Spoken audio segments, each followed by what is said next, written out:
Hey everybody, you are tuning in to the Canary Cry News Talk live stream, pre-stream. Congratulations for being here a little bit early. We got a great show. We're going to get started in just about a minute. Now, here's the thing, folks. A big old congratulations to Jay Villa over on DLIVE for First Comment of the Day award. Wow, Jay Villa, you really brought it home for the DLIVE crew. I'm sure you get some sort of DLive prize for that. So now, folks, I want to remind you to follow us on multiple platforms. You think it's a joke, you're hearing me now, you're just letting this opportunity pass you by. But we've seen over the past few episodes, those who do not follow us on multiple platforms, they don't get notifications. When a stream gets cut, they just disappear. They miss the show. It's for your own good. You need to follow us in multiple places, including youtube.com/canarycryradio, twitch.tv/canarycryradio, also over there on DLive. That's right, Canary Cry Radio. We're all over the place.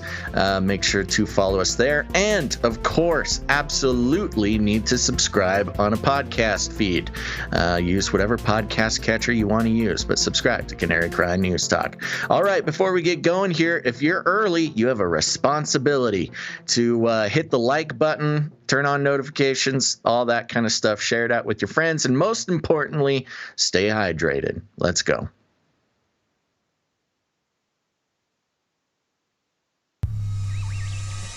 The world is getting crazier. People are acting more and more insane. The end of the world is tomorrow. Tomorrow. There's only one thing to do when the world is falling apart. Listen to Basil and Gonz as they discuss this week's news and events through the lens of Bible prophecy. You are listening to Canary Cry News Talk. You're listening to Canary Cry News Talk. Today is March 29th, 2021. This is episode 318. And today, Leviathan birthed Earth. That's right, folks. And you know me, I'm not CDC Director. I forgot her name. But I am your best buddy, Basil. Well, it's March 31st, not 29th. Oh. But why did I say 29th, I wonder? Because it said 29th, I just fixed it. Oh, you're just a teleprompter reader. I write the script. That's my fault. Didn't even think about it. And I'm not a cackling canary, but I am crying inside. Oh. When I read the news, I slowly start to cry. My name is Gonz. Welcome to the podcast where we praise Jesus while reporting the egregious with a well-rounded, biblically grounded take on world events. And I'm going rebel today, Basil. My hat's on backwards. Oh my gosh. It's a new age. It's a new age. We will launch a new age. Wow, Don't mess. Going backwards. Switching up the look, getting a little bit more aerodynamic, fitting in with the cool kids. What inspired such a drastic change in your, your strategy here? Things that move forward tend to slow down. So I thought, turn it around and slow it down. Wow. I did not think that you would be able to describe it in a way that would make me even so less confused. Sense. Even less sense. Somebody understood it out there. I promise. Great. Good. Well, let's see here. Anything interesting happening the past couple days? I burnt my hand trying to get through one of those pizzas in the oven. Yeah. I was pulling it out and just going barehanded. just bare hand pizza grabbing out of the oven. Not quite. I had one of those little. What are they called? I don't know. I have like the mitten things, but they're not mittens. They're just little. They look like little napkins. Yeah, right. And it didn't cover the surface. Yeah, it didn't fully cover my hand. So when I went for it, it got me between my thumb and index finger. So that kind of hurt. I gotta say, hey, look, it's time for us to really talk about the important stuff in life. And oven mitts, this is where we hit our pinnacle of subject matter. This is one thing that I've not talked about on the show, my love of oven mitts. I think they're such a great way to express one's own personality and creativity, and they protect you from pizza disasters. I just want to brag because I have an oven mitt, one of them, which is a cactus. It's very cute. Then I have another oven mitt that is a fish, a salmon arm, if you will. Oh, yeah. Very appropriate. I know. We'll get more about that later. But anyways, well, that's very exciting. Sorry about your burned arm. Someday you'll have a... it's not my arm. You'll have a robot assistant. A flippy arm can take the pizza out of the oven for you. Yeah, you know what's weird too is as soon as you burn something, it wasn't that bad. There's, you can obviously see a skin little kind of lesion type of thing there. Mm-hmm. But you're supposed to put ice or something cold on it, sure, which I did immediately, and it felt fine. And after a while, I was like, oh, maybe the pain is gone, So I take the ice pack away, and then just the burn starts to get in there. So I was like, okay, put the ice pack on. But after a few hours, I was like, I can't sleep with the ice pack in my hand, so I'm gonna see how painful it really is. And I went for it. I took it off, and those first few minutes, just my hand realizing that it was burnt, excruciating. But I was like, and it faded. It faded eventually. Your brain started releasing your natural pain-killing chemicals. Yeah. I think the wife put some Neosporin on there and whatnot. That's a pretty severe burn. I mean, that's it's okay. It's for it to keep hurting like that. Yeah, it only lasted for a few minutes, and then. Yeah, I mean, it still hurts if I hit it, but it's I had to go into my samurai, my mindset, just my overcoming the physical mindset. Your samurai training. Oh, that's funny. Okay. Well, nothing that exciting has happened for me. I did watch. I watched Songbird finally. Excellent. Yeah. What is that? I don't even know what that is. That was the quarantine movie, the COVID-23. The COVID-23. Yeah. Okay. Yeah, and I don't know whether to save it or not, but I will say you could tell it was like one of the first movies they were trying to figure out how to make while everybody in lockdown. It was okay. No, the trailers are much more exciting. It was okay, but. On being on this side of lockdown, the whole, and you know what? I don't think I'm going to give away any spoilers, but I don't know. I don't think anybody it's not that much of it. Well, I care. All right. Nobody. I don't think anybody else cares.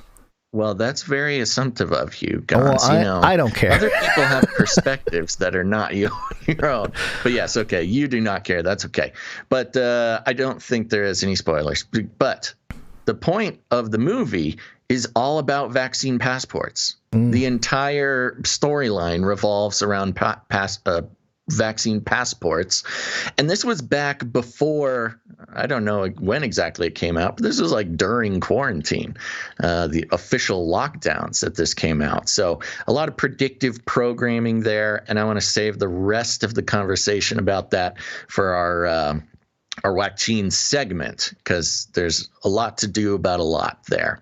But anyways, I did it. I also caught up. I watched the South Park vaccine special. Yeah, I just spent some time catching up on all these relevant things. But I don't know. Not much to talk about there. I guess the big news in my life is I watched some TV.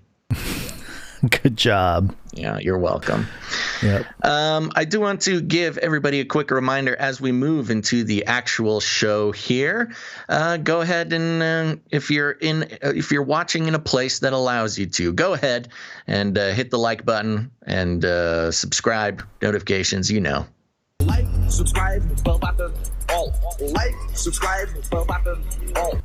Yeah, and if you got a second, also take a second to share the show out to your social media. Let's see if we can wake some people up during the show here. Oh yeah, I was supposed to do my Facebook sharing. I didn't do it. Let me try to do it now. You didn't share it. Yeah, don't forget all of those social medias. But while we do that, Gons, I'll go ahead and get started on the Flippy update.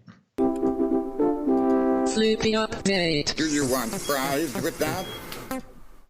Okay, folks, if you're new to the show, Flippy is the colloquial name for the disembodied robot arms that are taking our jobs, enslaving our children, and flirting with our spouses. We use talking about Flippy as a way to explore all the new, fun, and exciting ways that robots and AI are taking over the world, and how there's nothing we can do about it. Today, coming from geekygadgets.com. Geeky Gadgets. The headline is Boston Dynamics unveils stretch robot arm. Okay, so we got an official Flippy update here. We're talking about a robot arm, but not just any robot arm, a giant robot arm. Yeah. It goes like this. Robot design and manufacturing company Boston Dynamics has this week unveiled their new stretch robot, designed to offer a mobile robot capable of autonomously moving boxes around a warehouse. The combination of strength and speed in the stretch's arm is something we haven't seen before in a mobile robot. And it's what makes this a unique and potentially exciting entry into the warehouse robotics space, says Boston Dynamics. Check out the demonstration video below for an introduction to the new stretch robot, which features a 7 DOF arm capable of lifting up to 23 kilograms and moving up to 800 boxes an hour. Dun, dun, dun. So while that video is playing there, for those who are just listening, it's Boston Dynamics, they've become pretty adept at making entertaining sort of corporate style videos of robots. This is a giant flippy arm in sort of the classical sense, but it's on a mobile base, so it wheels around 360 degrees of motion there. But it's gigantic. I mean, it's probably all stretched out. I don't know, something like 10 feet. So it's this pretty imposing thing. Now, here's a quote. Stretch is built with pieces from Spot and Atlas, and that gave us a big head start. For example, if you look at Stretch's vision system, it's 2D cameras, depth sensors, and software that allows it to do obstacle detection, box detection, and localization.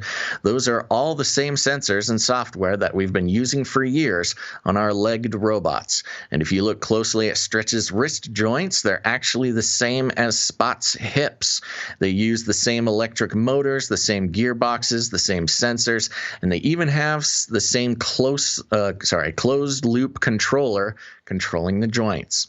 So the big point about that is, usually with these robotics, and especially with Boston Dynamics, all these robots are highly specialized pieces of machinery that don't necessarily have interchangeable parts or not already mass manufactured parts. But basically, they built this robot out of all the pieces of other robots they've built, which is going to keep the costs down. It's really Boston Dynamics's one and only commercially viable robot in sort of a true capitalist sense. Of course, we all want the Spot robot dog, but this one can actually get put to work, which is a new thing for Boston Dynamics. And I don't know, the thing's pretty impressive, Gons. It's got one of the big things is, of course, we've had robotic arms working in factories and warehouses for a while, but the fact that this thing is so mobile and so smooth and doesn't need to be connected to wires or on a stationary base makes this a really impressive piece of machinery, but also is one of the first true sort of threats to there were human warehouse work, where, of course, warehouses have been using autonomous robots for a few years now. They're more or less incapable of doing complex tasks. But this, what do they call it? Stretch the robot arm does come as a little bit of a disruption to the human presence in warehouses. They do call it stretch, which would make you think that it could do some sort of stretching maneuver. I don't see any stretching maneuver. It's just a regular robot arm, but maybe That's a stretch. Stretching our patience. Look at us. We're good. So anything to say about stretch here, Gons? I'm most impressed with the suction capability this thing has. Yes. Picking up boxes. Yeah, that's one of the biggest differences between this and a classic flippy robot, which will have a clamp or a hand type of thing. This uses like 12 little suction cups to pick things up. Yeah, and that's troubling too if it wants to pick up humans. You know, it can just lay like you on the octopus. ground and just really get into you and pick you up. That's the one thing I just picture with machines like this is eventually they're going to start picking people up. Yeah. Like one big suction for your head. With all the, with all the coronavirus casualties, they got to employ the robots to move the heaps of bodies that they kept talking about. Yeah. And they always do the... No, they always do the choreographed dance moves in these videos, these promo vids, and they do it on this one too, where the suction cups are facing each other and they're doing kind of a wobble back and forth. Mm-hmm. And that's how you sell robots nowadays. You got to have them do TikTok dances. Is that what this is? Yeah. Well, anyway. So I wanted to use that first of all, a wonderful, straightforward, action-packed, info-ready Flippy update. But I want to combine it with something that one of our producers sent us here. Do you remember the producer that sent us this? Yeah, I can pull it up real quick here. I think it was producer Donna, I want to say. Yeah, producer Donna, yeah. Producer Donna sent us this story.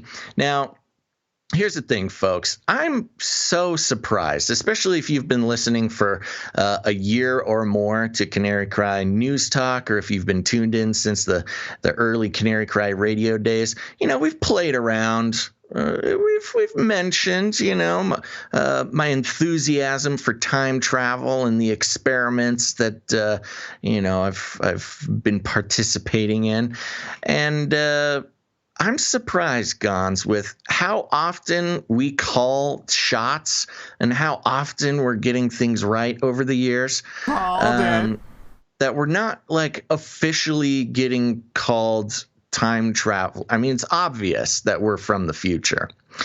And this is one of those stories. This is regarding let's see. You got the news story? You want to just play some of the video, or what do you think? Yeah, we can. It's a little long, but... Yeah, I don't think we should play the whole thing, but maybe a little opening segment or something. Okay, here we go.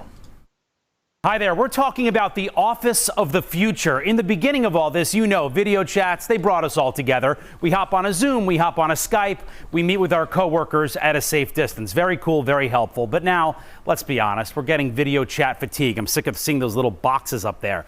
What if you could be in the same room as your coworkers, interacting with them, pointing at things that they can see, showing them videos, having meetings with them, all from the comfort and safety of your couch, but you feel like you're together? You can with this wild technology that may be coming to your office soon. Wild technology. Yeah.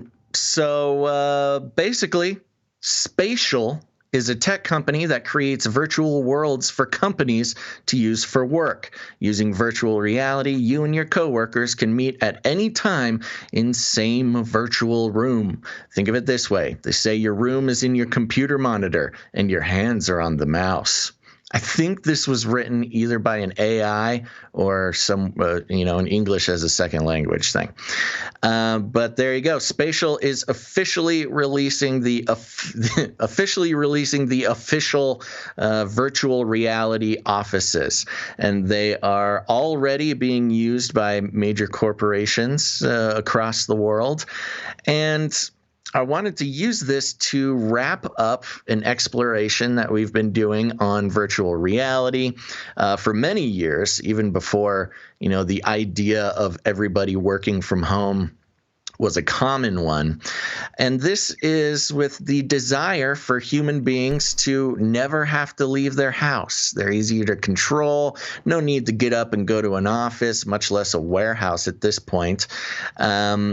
And it's, it's part of the reason why I do this podcast in virtual reality. It's sort of a statement, an exploration, maybe an art piece for those who are creatively minded, exploring the future of human work. And now it's a reality. And it's interesting to pair it with the FLIPPY update because, of course, in the beginning of computers coming out, computers were specifically, there's sort of an office thing. It was there to help you calculate numbers. It was there, to help you complete sort of mind business in the office. Not necessarily helpful, if you have a stack of boxes that need to move from one place to another. But now, with the advent of virtual reality, the worldwide pandemic, which has trained everybody that not just every person, but all the companies, that people can work from their home. We have, as this guy said, the Zoom fatigue, where, if anybody has to get on one more Zoom call, they're going to completely lose their minds. And thus enters the VR workspace, where you don't even have to leave your couch, and you'll be in a little video game with all of your coworkers. Now, it's interesting to watch how the switch has gone, where once the idea was, physical work, warehouses, things like that. You might have computers to do your office work, those soft-handed office workers, but you always you're going to need people to work in warehouses. Well, it's completely switched around now. Now the warehouses, thanks to Stretch the robot, will be completely staffed by perfectly capable robots, and now the office work will be done at home by human beings.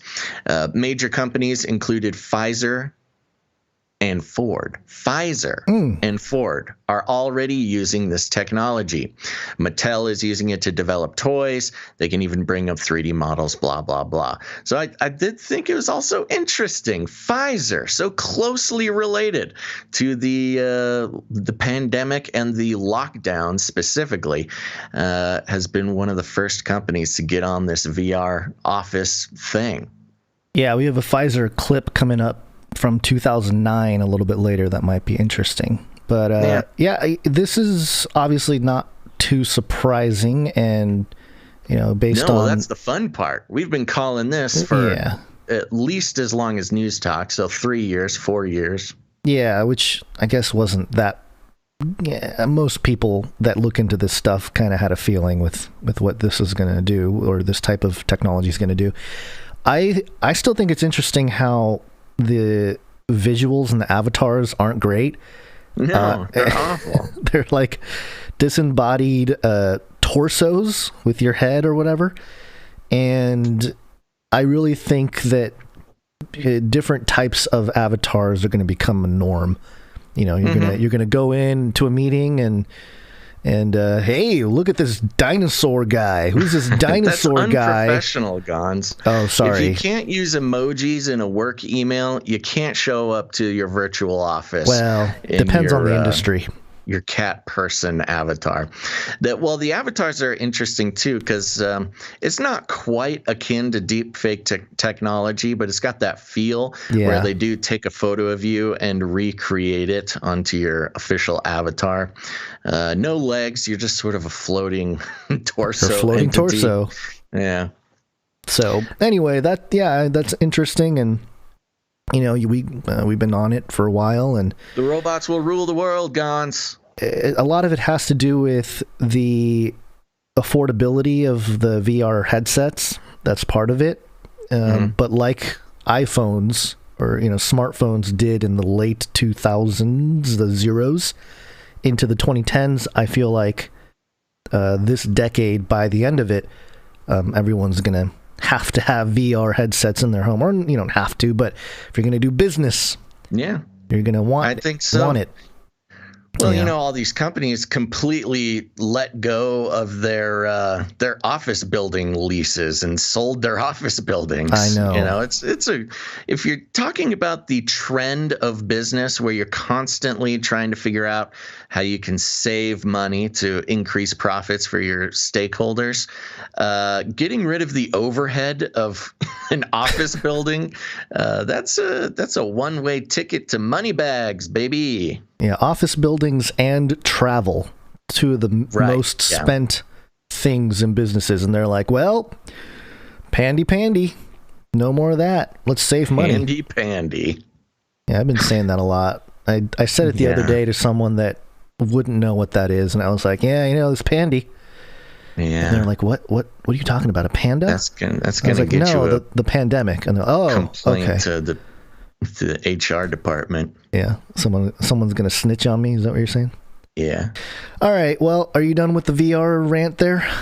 I'm done. Okay. Well, we have a quick update from the Epstein, depending on your timeline. Epstein didn't kill himself. This is New York Times. Ghislaine Maxwell charged with sex trafficking of 14-year-old girl. A new indictment. She actually got charged. Yeah, a new indictment accuses Miss Maxwell of paying a victim of her longtime associate, Jeffrey Epstein. And it says here, Ghislaine Maxwell, longtime associate of Jeffrey Epstein, was charged on Monday for the first time with sex trafficking of a minor, as federal prosecutors accused her of grooming a 14-year-old girl to engage in sexual acts with Mr. Epstein and later paying her.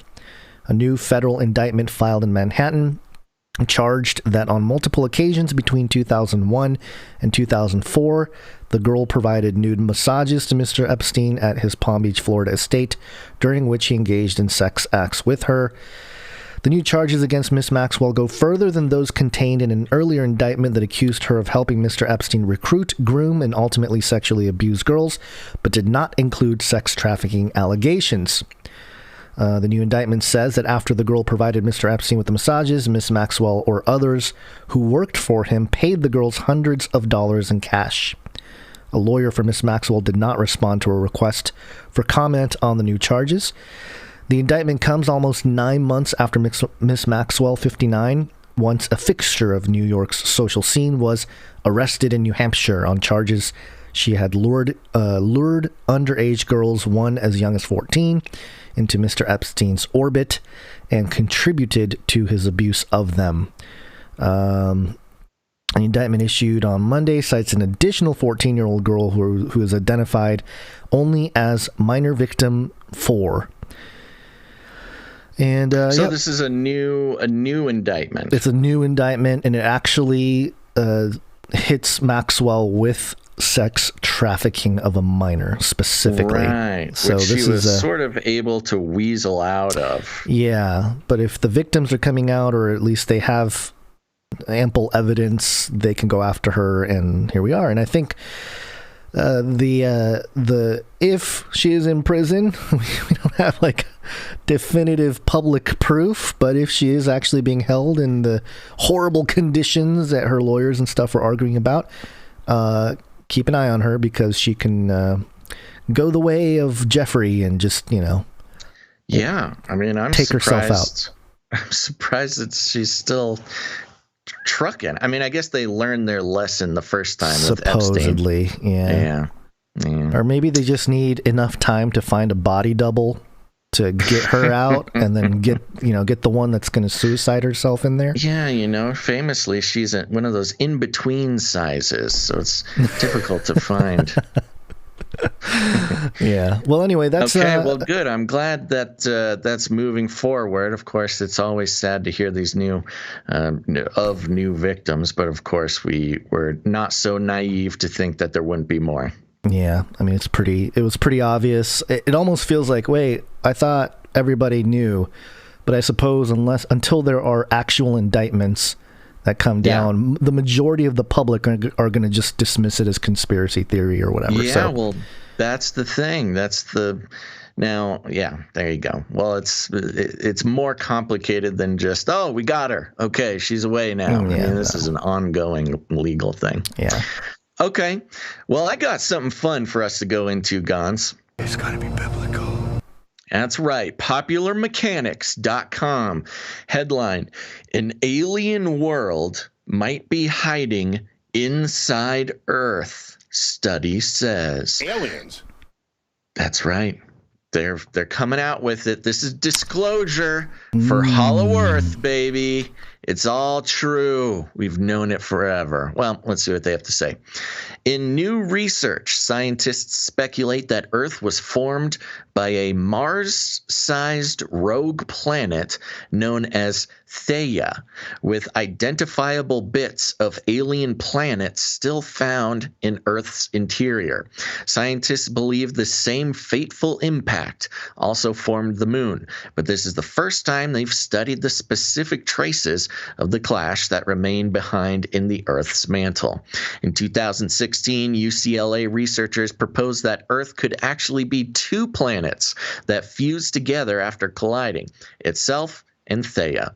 At the time, scientists said they believed the two planetary masses mixed together uniformly. Now, Quinn Yuan of Arizona State University and his colleagues suggest the mysterious dense spots in the Earth's interior are the specific pieces of Theia that are still intact. Yuan's team presented a paper earlier this month at the 52nd Lunar and Planetary Science Conference.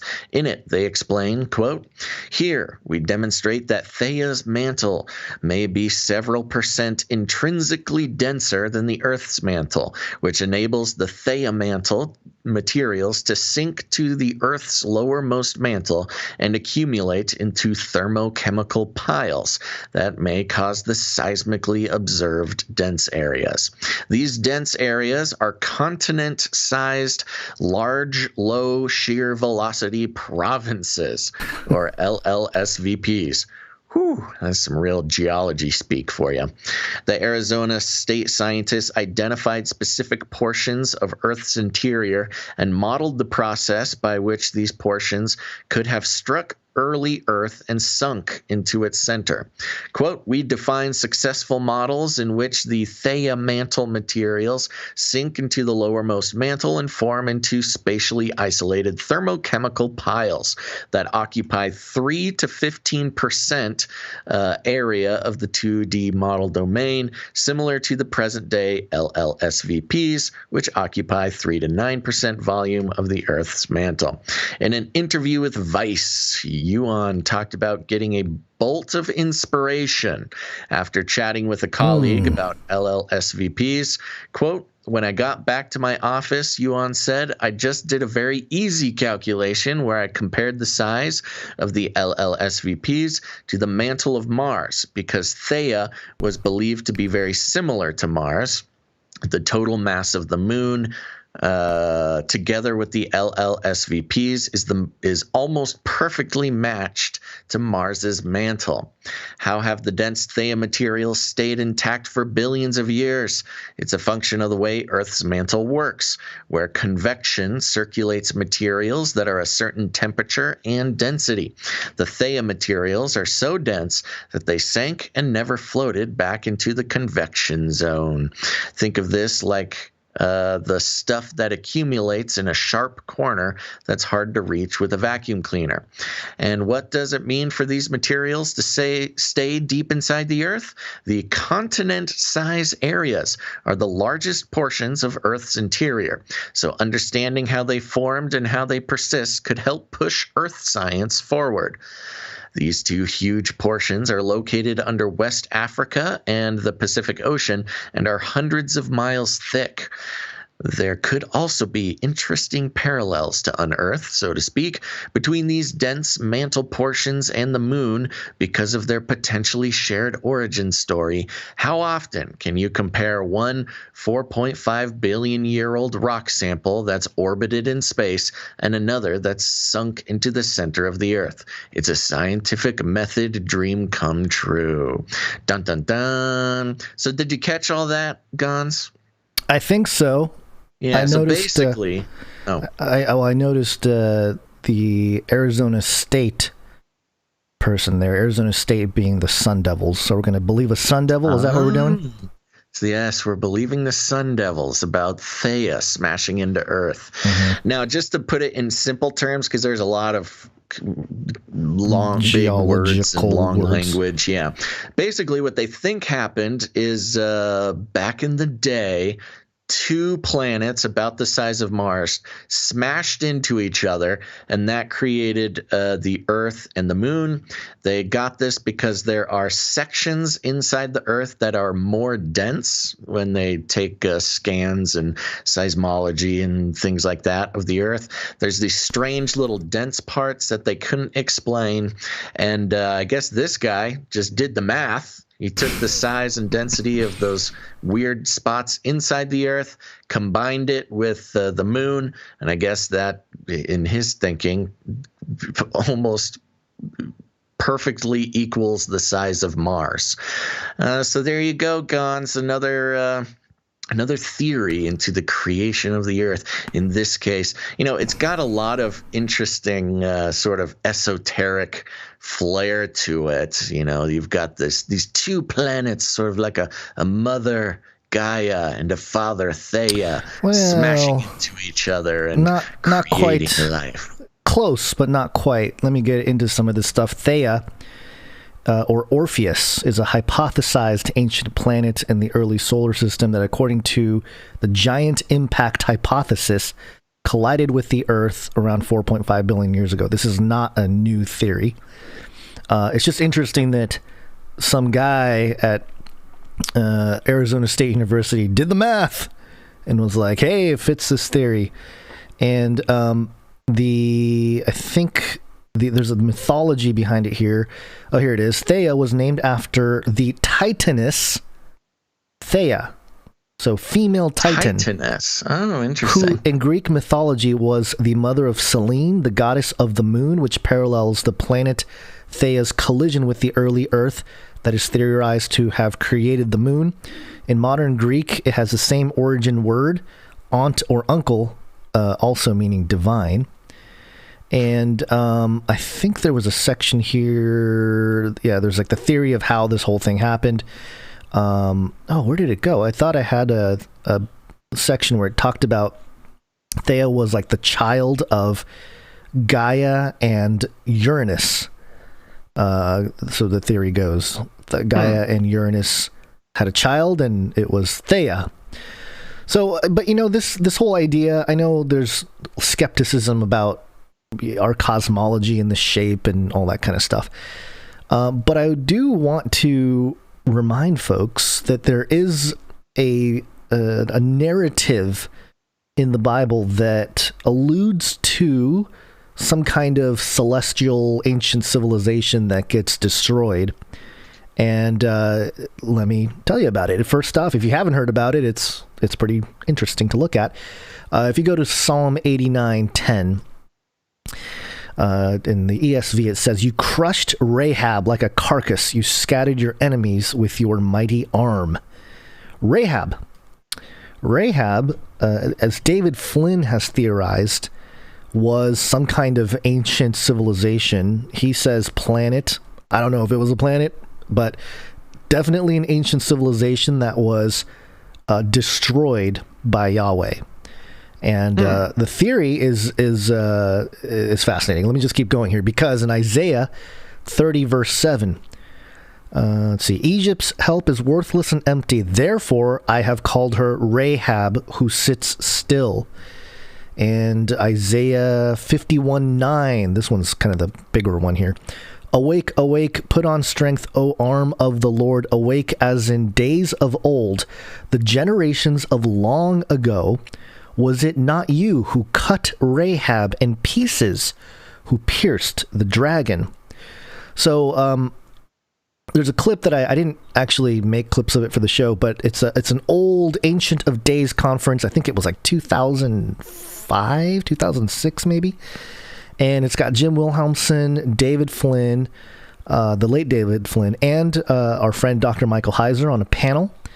And they're discussing this idea of a pre-Adamic race of angelic beings, and was there some kind of quote-unquote planet that they might have occupied, and was that quote-unquote planet destroyed?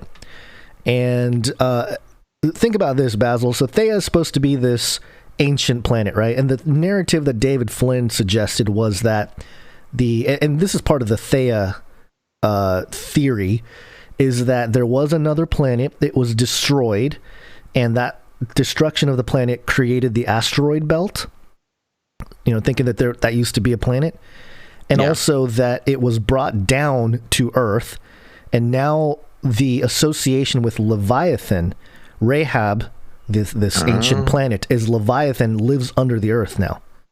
So when you think about that, it's like this whole theory that they're presenting, this ancient blah, blah, blah, seems very interesting. And I found it fascinating that Dr. Michael Heiser, Mr. Scholarly Man, sat there and said, I can't dismiss the theory, the possibility, but he definitely agreed that the connotation or the connection to this idea of Rahab and Leviathan and this ancient destruction motif is there. It's there in the scriptures. Here's another one from Isaiah. Oh, hold on. This one, Isaiah 30. Oh, Job 26:12. In the ESV, by his power he stilled the sea, by his understanding he shattered Rahab. Rahab. And it's very similar to the Leviathan passages. Psalm 74:14. You crushed the heads of Leviathan. You gave him as food for the creatures of the wilderness. Interesting. Isaiah 27:1. In that day, with his hard and great and strong sword, will punish Leviathan, the fleeing serpent, Leviathan, the twisting serpent, and he will slay the dragon that is in the sea. So kind of a double thing where it's like, okay, he destroyed him, and now he's this like sea serpent.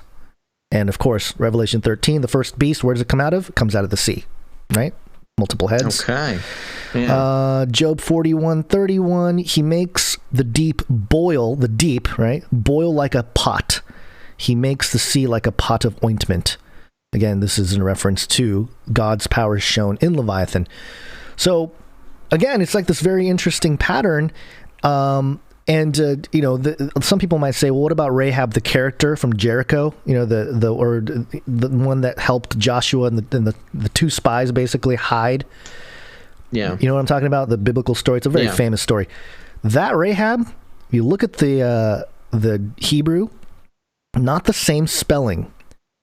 That Rahab is actually Rachab, R-A-C-H-A-B, the harlot in Jericho.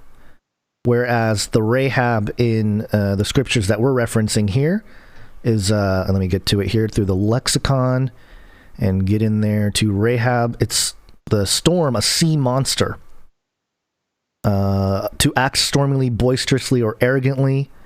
And so I just find it interesting that there's this connection to, and who knows if it was like a planet or if it was just another civilization or whatever it is, but it seems to be consistent with this idea that there was an ancient civilization of some angelic type of entities that was destroyed by Yahweh and now exists under our feet, literally. Yeah. And because there's a lot to this, because even like Jesus walking on water and calming the storm and stuff like that, people are always like, oh, he's supernatural, man. He just like can control nature. But what's the messaging going on by walking on water and calming the storm and stuff like that? So there's a lot there, and trust me, you can go down this rabbit trail, and it's fascinating. I'm not saying that I have all the answers here, but given this story, it just seems like, hey, a guy from Arizona State University, there's a biblical narrative that supports the theory, and the whole Theia thesis in particular was something that hadn't been taken seriously amongst scientists until now, all of a sudden. Just kind of weird. Yeah. Just kind of strange. So yeah, as you said, it might be part of a disclosure, a larger disclosure thing where they're going to start, talking about some technologies that are pretty advanced, and where did it come from? Where do the ideas come from? And this could be a very convenient way to start saying, oh, there was this ancient civilization, and of course, the connection with Mars, the twin brother of Mars, and that's why we're trying to get to Mars, because we're going to discover some other things there or whatever. Yeah. So yeah, just thought I'd go on a little rant about that, because that's a rabbit trail that I've gone down many times. And when I saw the story, it wasn't just the idea of a hollow Earth, although that's obviously very interesting as well.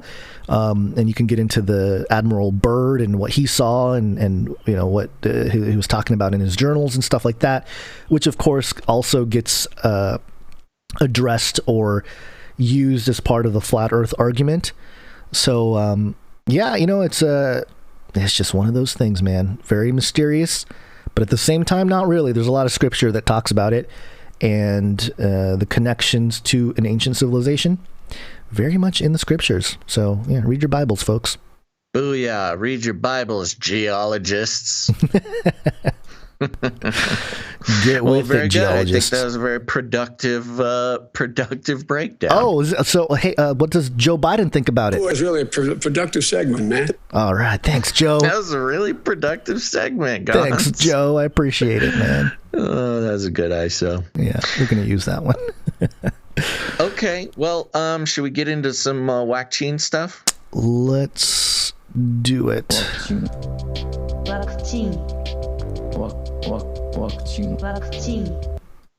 Oh, how the mighty have fallen, Gons. We get to continue to watch the excruciating tumble from grace by, so many of these politicians, governors specifically, that were, experimenting with how much they could control their states. And this is a story coming from TalkingPointsMemo.com, and the headline, "They were treated like royalty. New accounts detail priority COVID testing to Cuomo insiders." Dun, dun, dun. Of course, this comes as no surprise, but new details into the special access to COVID-19 testing provided to relatives of New York Governor Andrew Cuomo, Democrat, and others well-connected New Yorkers reveal that at least 100 people were prioritized during the first month of pandemic response efforts at an operations hub in New Rochelle, New York. The Washington Post reported. We've got a few stories that come from the Washington Post, and it's very interesting. Again, just looking at the meta-narrative of Washington Post, owned by Bezos, and during the pandemic, of course, a Democrat speaking tool into the public, but to see how things are kind of wobbling for them has been interesting, but more on that later. The Washington Post reported on Monday night that those with priority status got expedited results, waiting only hours compared to the delay of up to a week that other New Yorkers faced early on in the pandemic. In addition to Cuomo's brother, CNN anchor Chris Cuomo, among other members of the governor's family who received preferential treatment. The Post said that designer Kenneth Cole, the governor's brother-in-law, Wow, I didn't know that. Kenneth Cole is Cuomo's brother-in-law. Had benefited. There's a lot of family going on. It's a lot of nepotism at the top there. That's right. That's Cuomo for you. State officials countered reports last week that suggested people were given special treatment because of their connections to Cuomo. A senior advisor to the governor, Rich Azzopardi, said in a statement that there was no such VIP program as the Post described. Quote, when priority was given, it was given to nurses, guardsmen, state workers, and other government officials central to the pandemic response, and those they were in direct contact with, as well as individuals believed to have been exposed to COVID who had the capability to spread it further and impact vital operations, as a party said. Mm-hmm. But 5 people, including 3 nurses, describing how cases were fast-tracked, told the Post that officials working at testing sites created a system that where staff could label certain samples as priorities, specials, inner circle, or criticals. The inner circle? That's such a horrible, let's not be discreet at all. Let's just, I know. These are the inner circle. Like, the Brotherhood. The master class. Yeah, right. The identities of those who were part of the system were shrouded in secrecy and held close by a top assistant to Howard Zucker, the state health commissioner. 2 people familiar with the practice told the Post. As a party said that any priority system, quote, was built by those in charge of running the sites, and the governor had no knowledge that tests were being prioritized at those sites. When asked about Cuomo family members receiving special treatment at testing centers, as a party said in an email to the Post, quote, to the extent this occurred, the governor was not aware. The governor doesn't seem to be aware of anything going on. No, he's not aware of that. He's not aware that he, sexually harassed all those women. He's not aware that he intentionally killed a bunch of elderly people. He's not aware of a lot, apparently. New York Department of Health spokesman Gary Holmes also said in a statement to the Post that the premise that New Yorkers got preferential treatment because of their connections to the governor is not factually accurate. Quote, from a public health perspective, where have you been and how many people might you have exposed are the questions that guided who was given priority, not who you know, Holmes said. In spite of those statements, one nurse told the Post she was dispatched from an operations center in New Rochelle to test patients in private residences and hotel rooms and was told that those individuals were part of Cuomo's orbit. Quote, we would always hear this is coming from the governor's chamber. What the heck does that mean? Said the nurse. This is coming from the governor's chamber. I don't want to come in contact with anything from Cuomo's chamber. Just gonna put that out there. That is Quote, weird. They were treated like royalty, the nurse said of Cuomo's family. I didn't understand why they were able to jump the line. And there you go. That's the end. This comes as a surprise to absolutely no one but another, the doggy pile on top of corrupt Governor Cuomo is Digi-doggy pile on Digi-Cuomo. Digi-doggy pile. Yes, the robot dogs just keep on jumping on the pile. So there you go. Not much to go into that. Kind of speaks for itself, but what do you think? How someone in the chat was like, doesn't he have nip clips? Yes, he does. He does. He has pierced nipples, which is fine. He's allowed to do whatever he wants to do, but in a chamber, there's just a lot of weird sort of language being used. Whatever happens in in Cuomo's chamber stays in Cuomo's chamber. Apparently not. Because people are talking.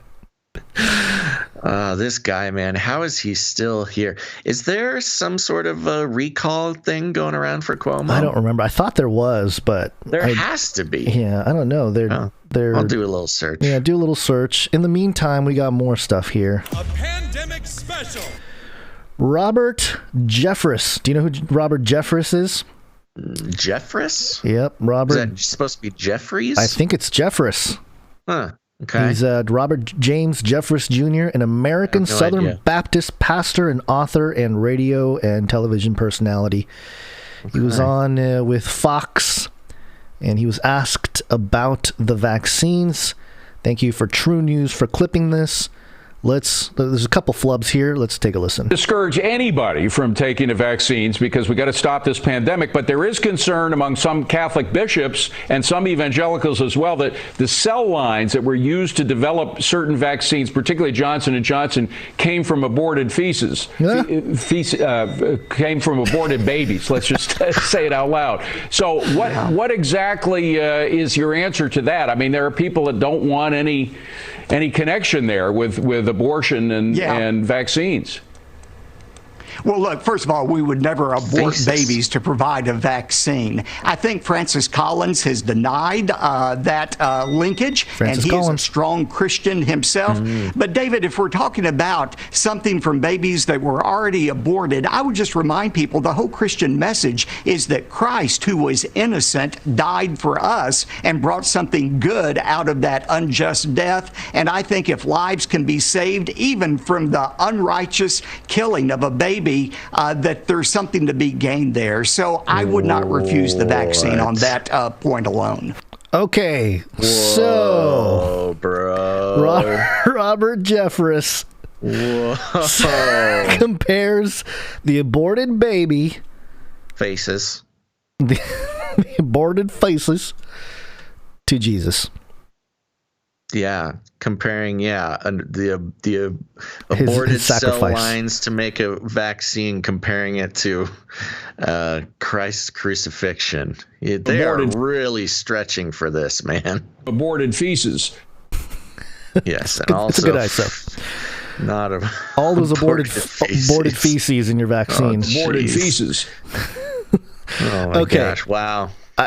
Okay, first off, he mentions Dr. Francis Collins and appeals to authority there, he's denied the whole thing. Well, as you may know, our listeners would, Francis Collins is part of the Vatican, I don't remember the exact title, like Vatican Council of Scientists or something like that. Yeah, it's like the Science Council or something. Yeah, right? He's part of the Three Amigos. Him and Fauci and Bill Three Gates. Amigos of the pandemocalypse. Yeah. So, people talk about the Christian right, conservatives, and how they're, trying to stand for the truth and all this. I have a problem with this, Basil. I have a pretty straightforward rejection of this, not just this analogy, but where he is appealing to authority to justify the vaccine coming from, an evangelical pathway to victory. No, that's they are really stretching, really trying to, it's so funny is they're trying every which way to be able to theologically defend, the things that people have problems with the vaccine. And every time they do, they just make it worse. This reminds me of how evangelicals in general defended slavery at the beginning of the founding, using the Bible, using scripture.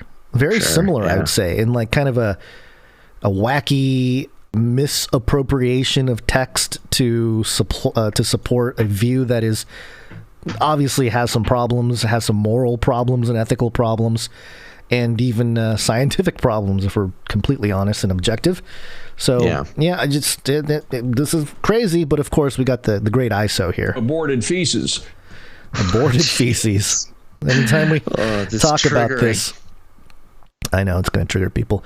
And, the other thing I thought of, and I didn't go deep enough to really, because I've heard sort of a semi-debunk of this idea, but if you look at the Talmud has a section about how to torture, basically, like people that reject Judaism.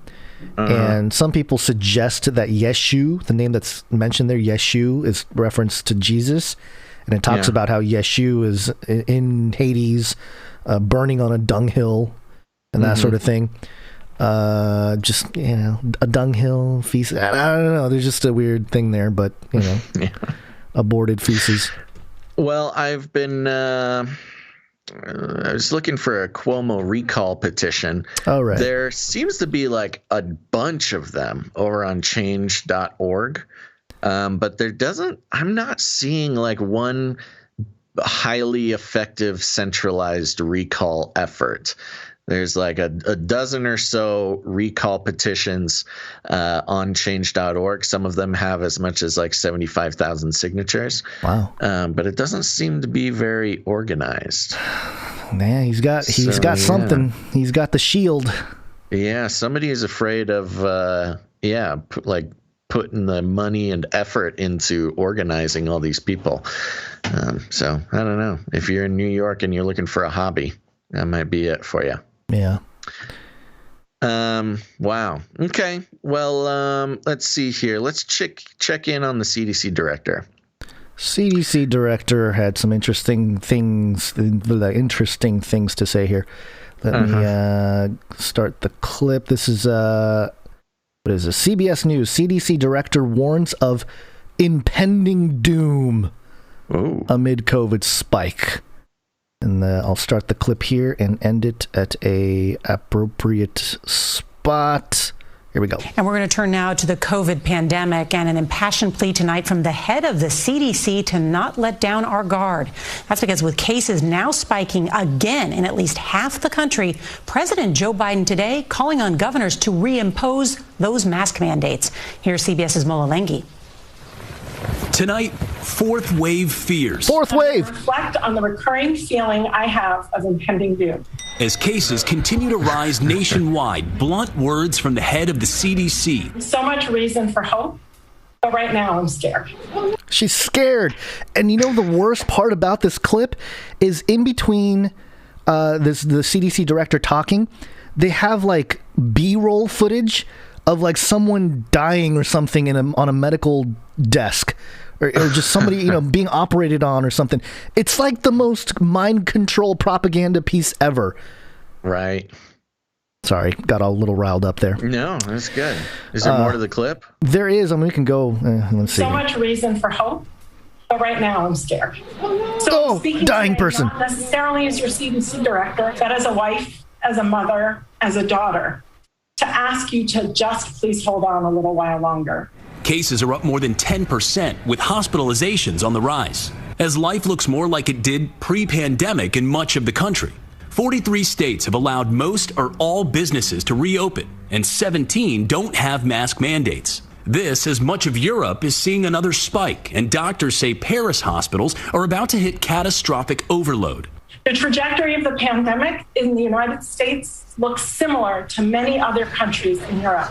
I'm calling on our elected officials to sound the alarm. We must work together now to prevent a fourth surge. New Jersey now seeing the nation's largest spike in cases per capita. We have to keep up the fight and to push back against our pandemic fatigue. And Florida seeing reported cases of the more contagious UK variant, more than doubling just in the past 4 days. But there is some good news tonight. A new CDC study of healthcare workers showing the Pfizer and Moderna vaccines are 90% Oh, the vaccines are going to save us. And 80% effective after just one. Okay. And at if the vaccines are so effective, how are we having another surge? No, don't ask questions. Understand. Don't ask questions. Just get the jab. Jab, jab, jab, jab, jab. Jab, jab, jab, jab. Yeah. See, this is the problem with the double speak and the mind control is, again, they're asking you to not believe what you see, just do what you're told. Yeah. I mean, what's the deal? How are we having a big old fourth wave when we've given out whatever it is, 100 million vaccines, over 100 million, and they've increased their goal to 200 million by like whenever, the end of the month or something. Yeah. Okay. Whatever. Interesting. What is this woman's name? I forgot her name. I keep forgetting. Let me try to find it here. Walensky. Walensky. Okay, it's not. The former head of the CDC was Robert Redfield, and did you hear recently he was coming out and basically saying, "Well, I'm not the head of the CDC anymore, so I can just say what I think. I'm pretty sure this came from a lab in Wuhan." Yeah, I saw that. It's totally going against the official, quote unquote official stories. Yeah, he's like, "Oh yeah, no, I'm a free man, so let me tell you, this definitely came from a lab, and it's crazy for anybody to say otherwise." Well, it's fascinating. I'm allowed to say that. You can't get me.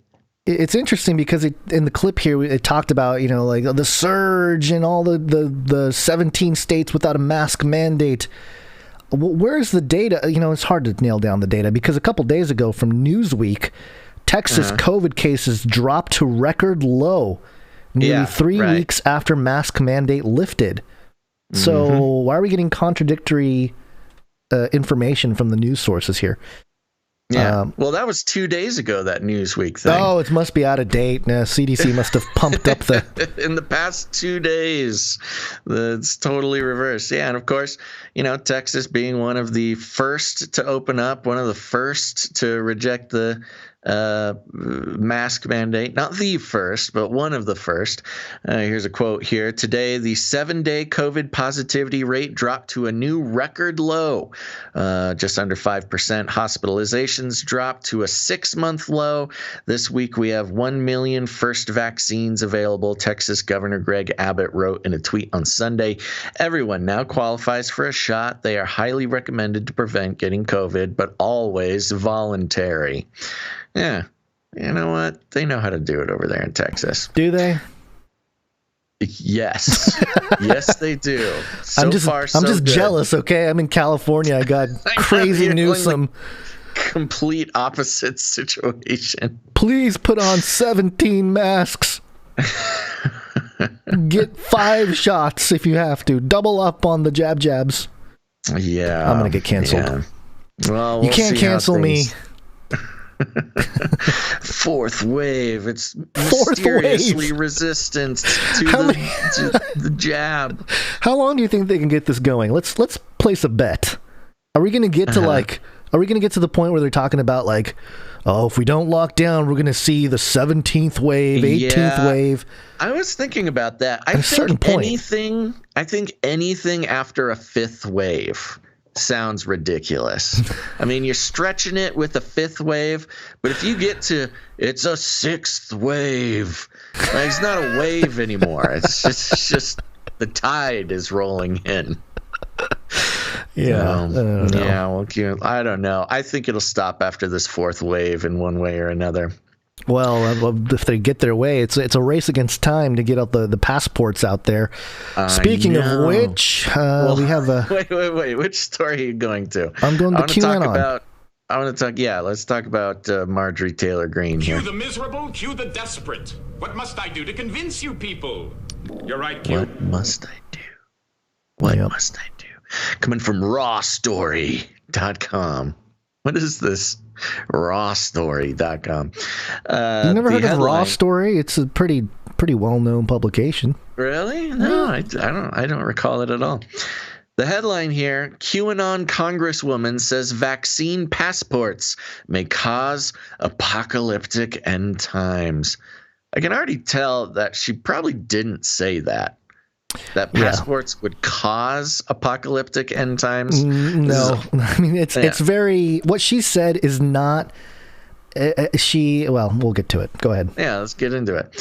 Republicans are panicking over the concept of vaccine passports as polls revealed their base is the most misinformed population on the safety of COVID-19 Republicans vaccines. Are just misinformed. You know what's so funny, too? They have this picture of Marjorie Taylor Greene up at the top. Holding a gun. Holding an AR-15 with a big scope on it. And it's like, obviously, you can tell by this first sentence, they put that up there because they're, wanted to scare liberals. Look at this crazy lady holding a gun. But any conservative who sees this is like, well, this is my kind of woman. Okay, cool. Quote, authoritarian leftists want a Chinese-styled social credit system here in America. Yeah, nothing crazy there. Yeah, that's true. Yeah, we can talk about that for years. Vaccine passports via the government or private sector would create a two-tiered caste system. That's exactly right. Donald Trump Jr. tweeted on Monday, every elected GOP office holder worth a dang should publicly oppose this un-American concept immediately, he demanded. Representative Marjorie Taylor Greene, the controversial QAnon cultist who cited... Wow. Raw story. Marjorie Taylor Greene, the controversial QAnon cultist who sided with the Capitol insurrectionists by voting to overturn the 2020 election, answered the call. Quote, they're actually talking about people's ability to buy and sell linked to the vaccine passport. They might as well call it Biden's mark of the beast, Greene tweeted, referring to apocalypse in the book of Revelation. And that's it. That's the end of the story, I think. That's the tweet right there. Yeah. Yeah. Well, and it shows, I mean, of course, this is just a laughably uninformed leftist creation of an article here, because the mark of the beast doesn't cause the apocalypse. It's just a part of the apocalypse. Come on, read your Bibles. And she said they might as well call it Biden's mark of the beast, not because it is the prophesied mark of the beast, but because it has version. Similar. Yeah. So it's actually a lot more level-headed than even, some of the stuff we hear from people that would run in our circles, So it's a lot more tame, but of course. Headline, QAnon congresswoman says vaccine passport may cause apocalyptic end time. I didn't send this. Okay, I had a different article, but it's okay. I can just wrap it up real quick or summarize it. Yeah. Regarding their characterization of the insurrectionists on January 6th, how Marjorie Taylor Greene took the side of the insurrectionists. There's been all these stories recently about how, there's something like 260-ish people arrested and are being tried in connection with January 6th. And they're finding it really difficult to put anybody in jail. Because most of the people they arrested just sort of like walked in to the building and looked around and left. Yeah. So there's this whole sort of breakdown of the legal system, because you have these prosecutors who are trying to characterize these people as like government toppling rebels and insurrectionists, and all the evidence just shows these people just kind of walking around, meandering, not really doing anything. And so some crazy high number of these people who are arrested and are being tried, they're getting misdemeanors for trespassing, which carries basically no jail time, and they're just kind of having to let these people go, which is really frustrating. Not just the prosecutors, but the entire left mob that wanted these people to get the capital punishment or whatever. Yeah. Well, that's reality. Traditionally carries a capital punishment or whatever, but it's just really funny to watch. And they're not even able to call it an insurrection legally. So this insurrection storyline is basically just a rawstory.com propaganda. By the way, Raw Story, according to the top news outlets in the world, ranks 42nd ahead of the Seattle Times and Toronto Star. They have 1.2 million Facebook fans and almost 250,000 Twitter followers. So that's why I'm like, where have you been, bro? I have not heard of them. I don't think we've ever read a Raw Story on the show. I think we have, and I think you've made fun of Raw Story before. It is easy to make fun of. Sorry, I won't make fun of your favorite news outlet anymore, Gons. You heard it here, folks. Raw Story, Gons' favorite news outlet. Yeah, you heard it here. Basil coming up with stuff, putting words in my mouth. I never said those words. Gons. I just think you like saying it because it appeals to your dinosaur DNA. It's a ridiculous something. name for a news outlet, and it's okay. I won't make fun of it anymore. You love it so much, you want to kiss it on the mouth. You know what's funny? They this is their self-described, kind of about.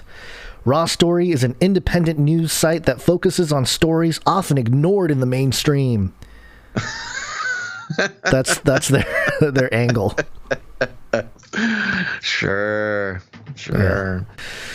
Well, moving on here. Yes, the whole vaccine passport thing is an issue. I wanted to just include this real quick because it speaks to the sentiment of some of the people that are pro-vaccine passport. And I haven't seen a whole lot of them because it seems like most people are like, hey, this is ridiculous. This is some lady on Twitter.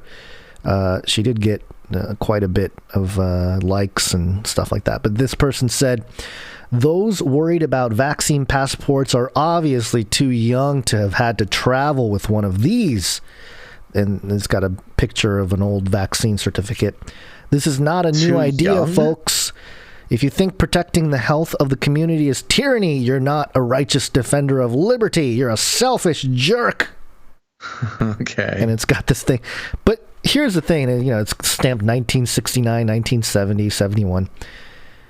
I had one of these in 2017. That's what I'm saying. You traveled to, where was it, Africa or something like that? You had to get a couple jabs.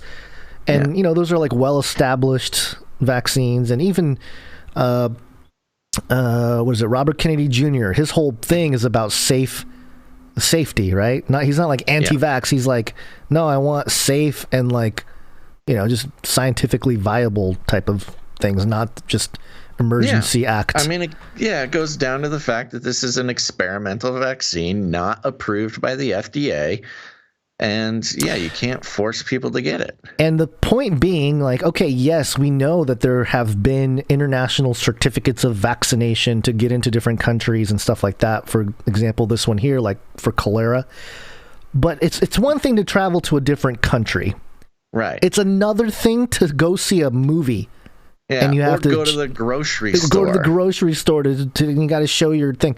That's an entirely different thing. And that's what people are like, hey, this is a little bit of an overreach. Most people, most Americans who have their head on straight, I don't care if you're a liberal or a conservative, Republican, Democrat, it doesn't even matter. Most people seem to understand that if you need to show a vaccine certificate to walk into Walmart, there's a problem. But anyway. Exactly. Yeah. The sentiment is ridiculous. I don't know. This person is just... you're a selfish jerk, Basil. That's what you are if you're against this. Well, okay. Now, before we move on from the whole vaccine passport thing, I'm going to spoil Songbird for everybody. Okay. So get ready. And I think it's interesting. I'm kind of glad that I waited to watch it. Except for I had to rent it. I had to pay money for it. And it's not a great movie. You paid so the if beast. You're looking for a good movie experience, this is not necessarily it. But I was doing it for you people. For you people. Wow, so Cuomo-ish. Yeah, see, it's just the tone changes things. But so basically the entire concept of the movie revolves around COVID-23. It's, we're a few years down the line. There's people who are immune and everybody else. Very few people are immune and they get immunity passes. These little yellow wristbands that, you can kind of scan digitally, has all your information. There's a bunch of fun things like, the Department of Sanitation. If they hear that you're sick, you got to scan in every morning with an app. You scan your face with an app every morning. And if it senses a fever, you come get taken away and sent to Q zones. Which are these slums, of quarantine things. But I just loved how it was Q zones. long story short, the entire story is about this guy who's immune. He's in love with this girl, but she's stuck inside. And he wants to get an immunity bracelet for her so they can run away together and go out and go to Big Sur. Long story short, the immunity passports, they are being there's like a black market trade for them, and everybody, they charge hundreds of thousands of dollars, get your fake immunity pass thing. And they're basically, long story short, he goes through all this trouble, gets her an immunity bracelet, and tries to escape with her. And then it just turns out that she was immune the whole time. And like nothing needed, they didn't need, the whole movie was pointless. She was immune the whole time. She just didn't know it. And I thought it was a very interesting sort of, way to look at the immunity situation, our vaccination situation. We're all going to want these vaccination passports, or you'll be immune or whatever. But turns out, if you have an immune system, you're probably going to be okay and don't need to steal an immunity passport. That's it. And it was great predictive programming, I think, especially because the concern about forged vaccination documents has risen to a fever pitch recently. I saw you did a tweet about the story where you can go on the dark web and pay $250 for a forged immunity forged immunity document. It was like, anybody with a printer can print off the vaccination slip. You don't need to pay somebody $250 on the dark web for it. Yeah. Wasn't it Nazi Germany where they came door to door and they're like, let's see your papers, basically. It's kind of the same deal. It wasn't even door to door. It was anything. Any Nazi could ask you for your papers at any moment, and you had to produce them. And if you didn't have it, or if you had insufficient paperwork, you'd get hauled off to the Q zone. And I don't know if you noticed, Basil, but this movie was written and directed by Adam Mason. A Mason came up with this movie. Of course. Maybe why it's not that good. Also, gross revenue so far, 339,100. Really? Yeah, it's not very good in terms of. No, it's not. 30 million, I'm assuming. Third of a million. 339,100. Really? Nobody watched this except people like us who were like outraged about it. That's crazy. But it almost seems like they knew the target audience was gonna be the fringy skeptics to latch onto, because they're not gonna get regular people to get all stoked about a movie like this. Yeah. I thought that more people were stoked on it. No. And then I was talking to some regular people I know. I'm like, oh, I'm going to watch Songbird. They're like, what? Songbird, the movie about quarantine and COVID in 2023. They're like, is that a sequel to Birdcage, that the gay Robert Williams, or what's going on here? Bird Box. It's like Bird Box. Yeah. Did you ever watch Bird Box? No, I don't know what that is. Okay. What is it? It sounds like a package we talked about it before. It was the Sandy Bullock right, okay. There's monsters and they got to wear blindfolds. Excellent. Also very good metaphor for, how we're being told to live our lives with blindfolds on. Yeah. Because the scary monsters. Yeah. Okay, there you go. Don't watch Songbird. Not worth it. Not worth it. Not worth more. The $5. A couple more stars. You contributed to the 339,100. No, I can't believe it's that low. That is insane. I mean, just any movie that only makes a third of a million. I wonder how much it costs to make it.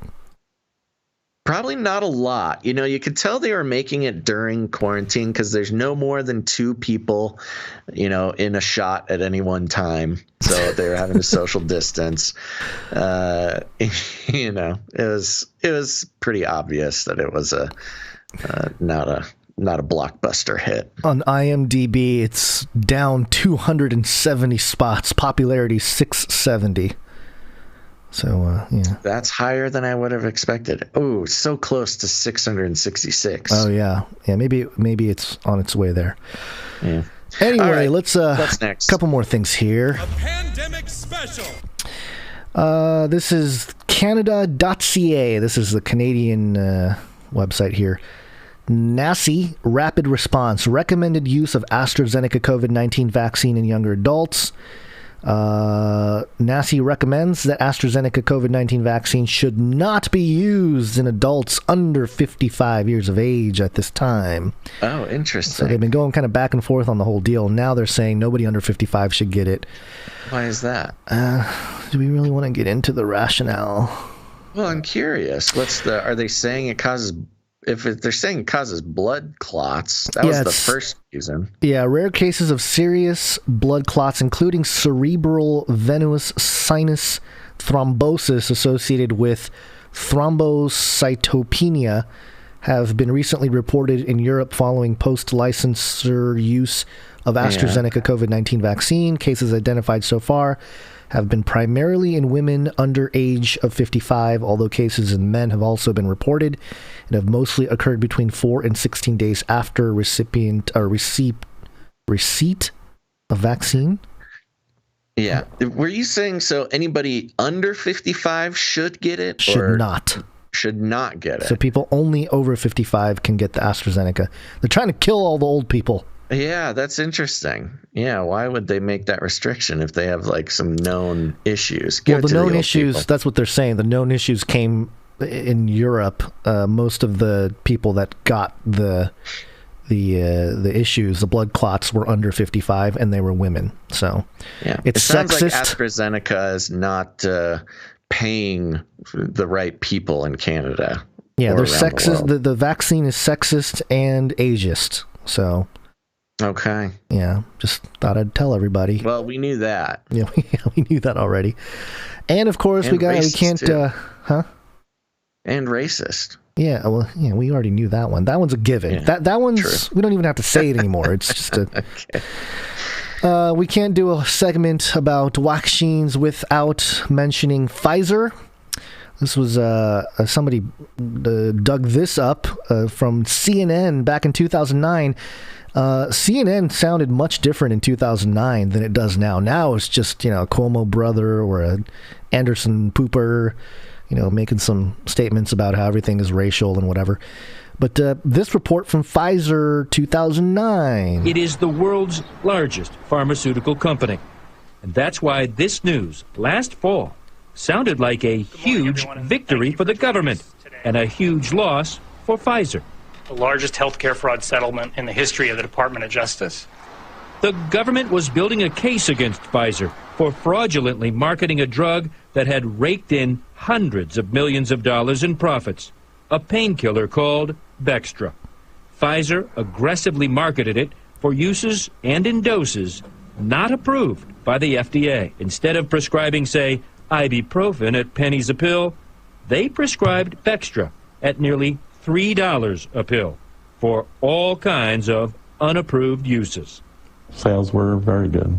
It brought Pfizer nearly $1 billion in profits, and it cost us all because Medicare, Medicaid, and our private insurance picked up much of the tab.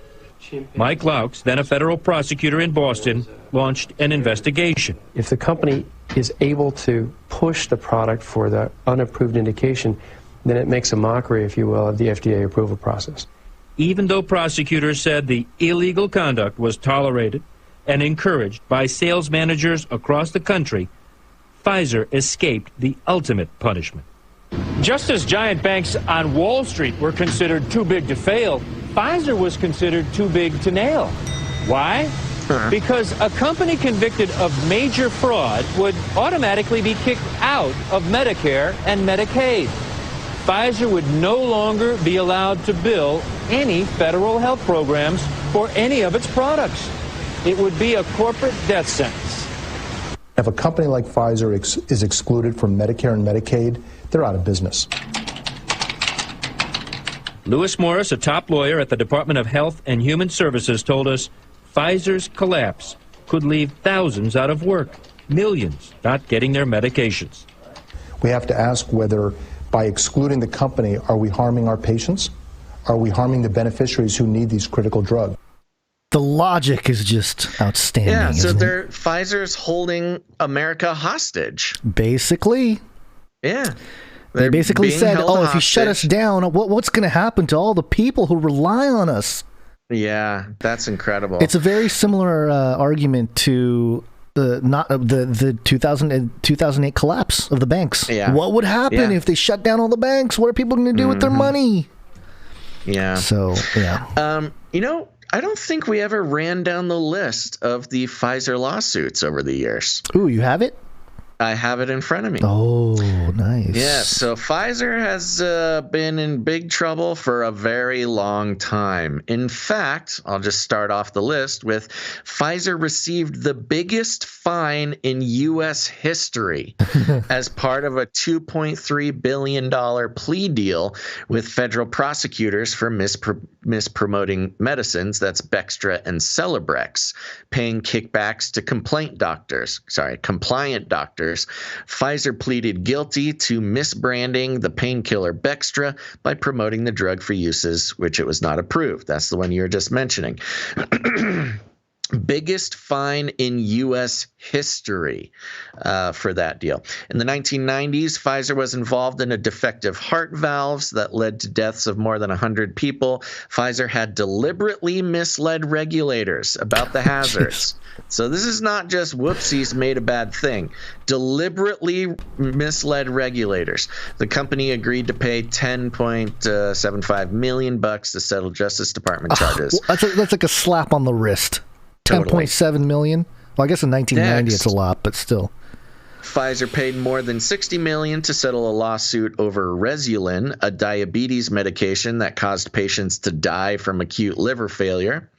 In the UK, Pfizer has been fined nearly 90 million euros for overcharging the NHS. So for defrauding the taxpayers in the UK, the National Health Service, Pfizer charged the taxpayer an additional 48 million euro per year. That should have cost 2 million per year. So there you go. Pfizer agreed to pay $430 million in 2004 to settle criminal charges. These are criminal charges against Pfizer, that it had bribed doctors to prescribe its epilepsy drug, Neurontin, I remember the story. Yeah, for which it was not approved. Again, I didn't realize it was bribing Pfizer. doctors to prescribe medicine that isn't needed. Yeah. In 2011, a jury found Pfizer committed racketeering fraud in its marketing of the drug Neurontin. It's a different case, but about Neurontin again.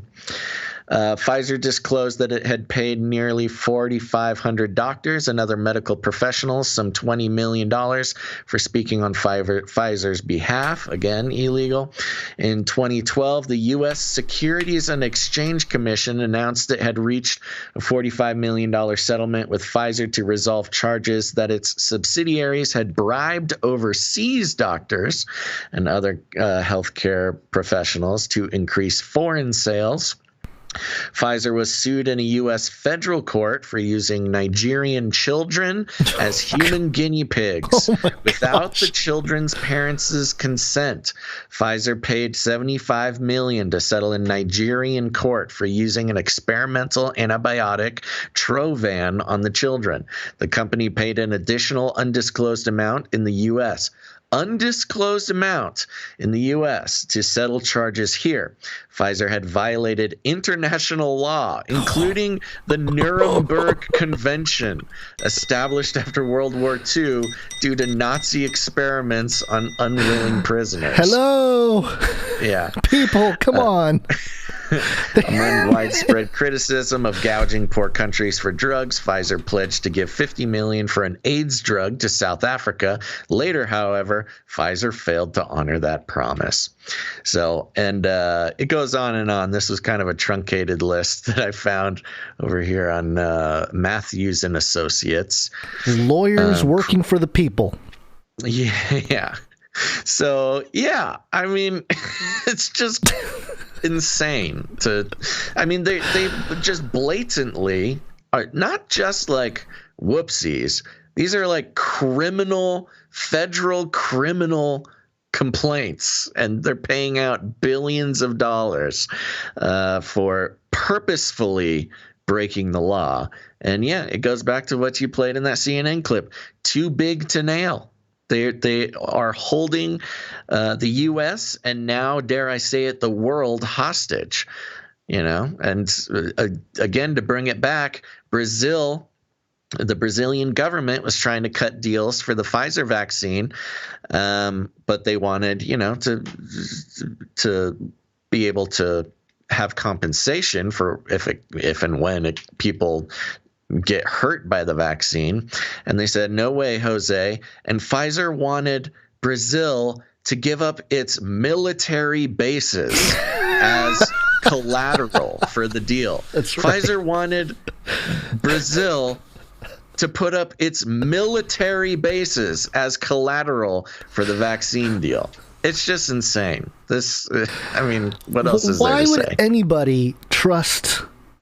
out of all the vaccine companies, Moderna has its own problems, so we've documented some of that. But Pfizer's just like ridiculous. I know that's the problem. Everybody has.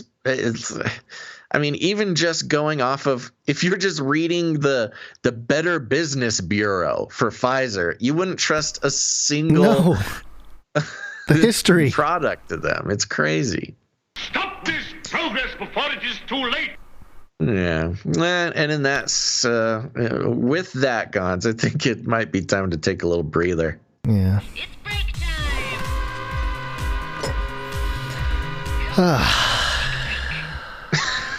It's out of control, folks. Man. With that, we're going to take a quick little break, but don't go anywhere, because after the break, we've got our politics section. We got Kamala hacking it up again. We've got some news about Major Biden. Of course, we've got a WAPO fact check on Biden, so that's interesting. Also, some Trump news. I'm so happy that Trump had something we could actually report on. We got some MyPillowGuy and Q stuff. I don't know. It's just all over the place. A lot of great stuff after the break. So don't go anywhere.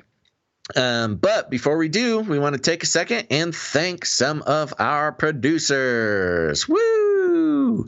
That's right. I said producers because we are on the value for value model. For those who don't know, the value for value model is really simple. You may have noticed that we don't read any advertisements. We don't have any affiliate codes. We're not trying to sell you any supplements. If you did see any ads on this, it is without our consent, and we're not getting any money for it. In fact, we don't get any corporate money whatsoever, because every corporate sponsorship is a form of censorship. And here's the thing. Our accountants are not very happy with us that we don't do advertising. But as Edward Bernays, the father of advertising in the mid 20th century and nephew of Sigmund Freud, to paraphrase, oh, that was a Freudian slip there. To paraphrase Edward Bernays, the common man needs an elite man to construct his worldview, tell him how to feel, tell him what to buy, tell him what his problems are and how to solve them. And indeed, that's what advertising is. They're famous for making up problems and then selling you a product to fix that problem. But not here, folks. We are we do our best, not only for us to separate ourselves from the system of mind control that is advertising. Of course, Google and Facebook, as a lot of big tech companies, as much as they like to brag about their cool tech, Over 90% of their profits come directly from advertising. Do you really want your podcasters getting paid for the same business as your technocalypse overlords? I didn't think so. So we're on the value for value model, which means we put out the value, we do it 3 times a week, and we like to think we do a pretty good job. And if you get any value out of this, you have the opportunity to put some value back in. And it's not just charity, it's not just donations. It's really taking responsibility for your own media future. No longer, says the Canary Cry News Talk listener and producer, shall we let the advertising companies tell us what to think, tell us what to buy, tell us how to feel. Instead, if we want to participate in some sort of media, if we want to get our news from somebody we trust, then, we got to divorce ourselves from that system that expects everything for free with just a pinch of mind control involved. So our producers, who we'll thank now, have decided to hold up the fist in solidarity, to let out a rebel yell and support the show. And that's the only way we can do it. It was a little bit scary this week, Gons, but we did have some producers come in. The people still want us to do the show, and that's nice. So let's take a second and thank some of those producers. Gons, are you ready? No. Okay, I can wait. I'm ready. Okay. Yep. First of all, folks, one of the easiest ways to become a producer of the show is by heading to patreon.com/CCNT. That's patreon.com/CCNT for Canary Cry News Talk. We have one new producer over there, Gons. You want to know who it is? Yes. It is producer Roselle F. Thank you, producer Roselle. Depending on how you pronounce these double L's, it could be a really fancy way of spelling Rosie. Oh. Yeah. Or Roselle. Roselle. Whoever you are, thank you very much for supporting the show. It's the producer of the shit. It's not some whoever. Oh, well, How dare you? I want to make sure that they know that we tried our very best to pronounce their name correctly. And thank you for becoming a producer of the show. And remember, out there, if you're in the chat or alone in your car, remember to thank a producer today. They are the reason that you get to listen. Yep. Oh, I'm still going. You're still going. Next, we do have patreon.com/Canary Cry Radio. For those who don't know, we have 2 shows. One of them is called Canary Cry Radio. It's an interview style show we've been doing since 2012. You are listening to Canary Cry News Talk right now, 2 separate shows. But we do like to thank producers for joining the patreon.com/Canary Cry Radio page. And our first producer is producer Sarah S. Thank you, producer Sarah S. Thank you very much. And Sarah comes in and says, I did it, guys. I love you. I became a patron just because of you. I love you guys so much, and I thank you. I'm in on a monthly level, and I also am looking to do a larger one-time sometimes offering.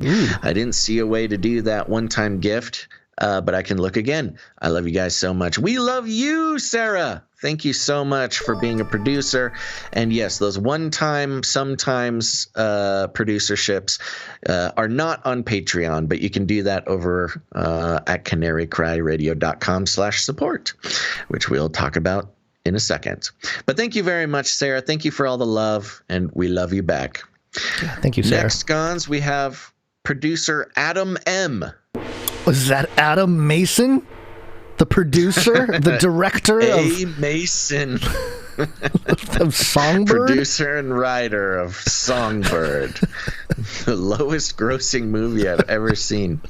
And we got a little note from Adam M. Thank you very much, producer Adam. Hi guys, I've been listening to you for about a year now, and I'm finally financially stable enough to set up a monthly payment and not have to worry about canceling or anything. I hope it helps out. Keep doing the Lord's work. Thank you, producer Adam. Thank you for doing the Lord's work as well. And this was encouraging because, of course, we don't want anybody to stretch themselves to support the show. If financially supporting the show is not in the cards, by no means put yourself at risk. But I am happy to hear that Adam, he's in a better place than he was a year ago. That's always nice. Amen. And we've been able to be a voice in his ear while things got better. So thank you very much, producer Adam, for coming in when it worked for you. Instead of just forgetting about it and never producing. So you're the man, Adam. Okay, and lastly, we have producer I Am Clay now. All right, producer Thank you very much. Clay now. What were you before? I am Clay now.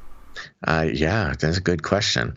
And I don't believe we had a note from producer I Am Clay now, but thank you very much for supporting the show. Very good. Now, here's the thing, folks. A lot of people don't like Patreon. That's okay. There's a lot of reasons not to like it. It's cool.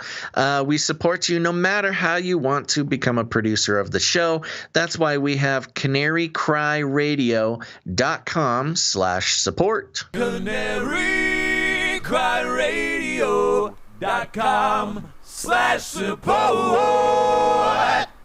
That's right. canarycryradio.com/support is a great way to become a producer of the show. There's literature over there on the value for value model, the Canary Cry Roundtable of Knights and Dames. You can become a producer on a monthly basis there, or if commitment is not your thing, you can go ahead and make that one-time, sometimes producership in any amount. And there's also cryptocurrency, all sorts of fun stuff. So go check it out. Guns, who do we have coming in on the PayPal? On the PayPal. Sorry, I got to switch back here.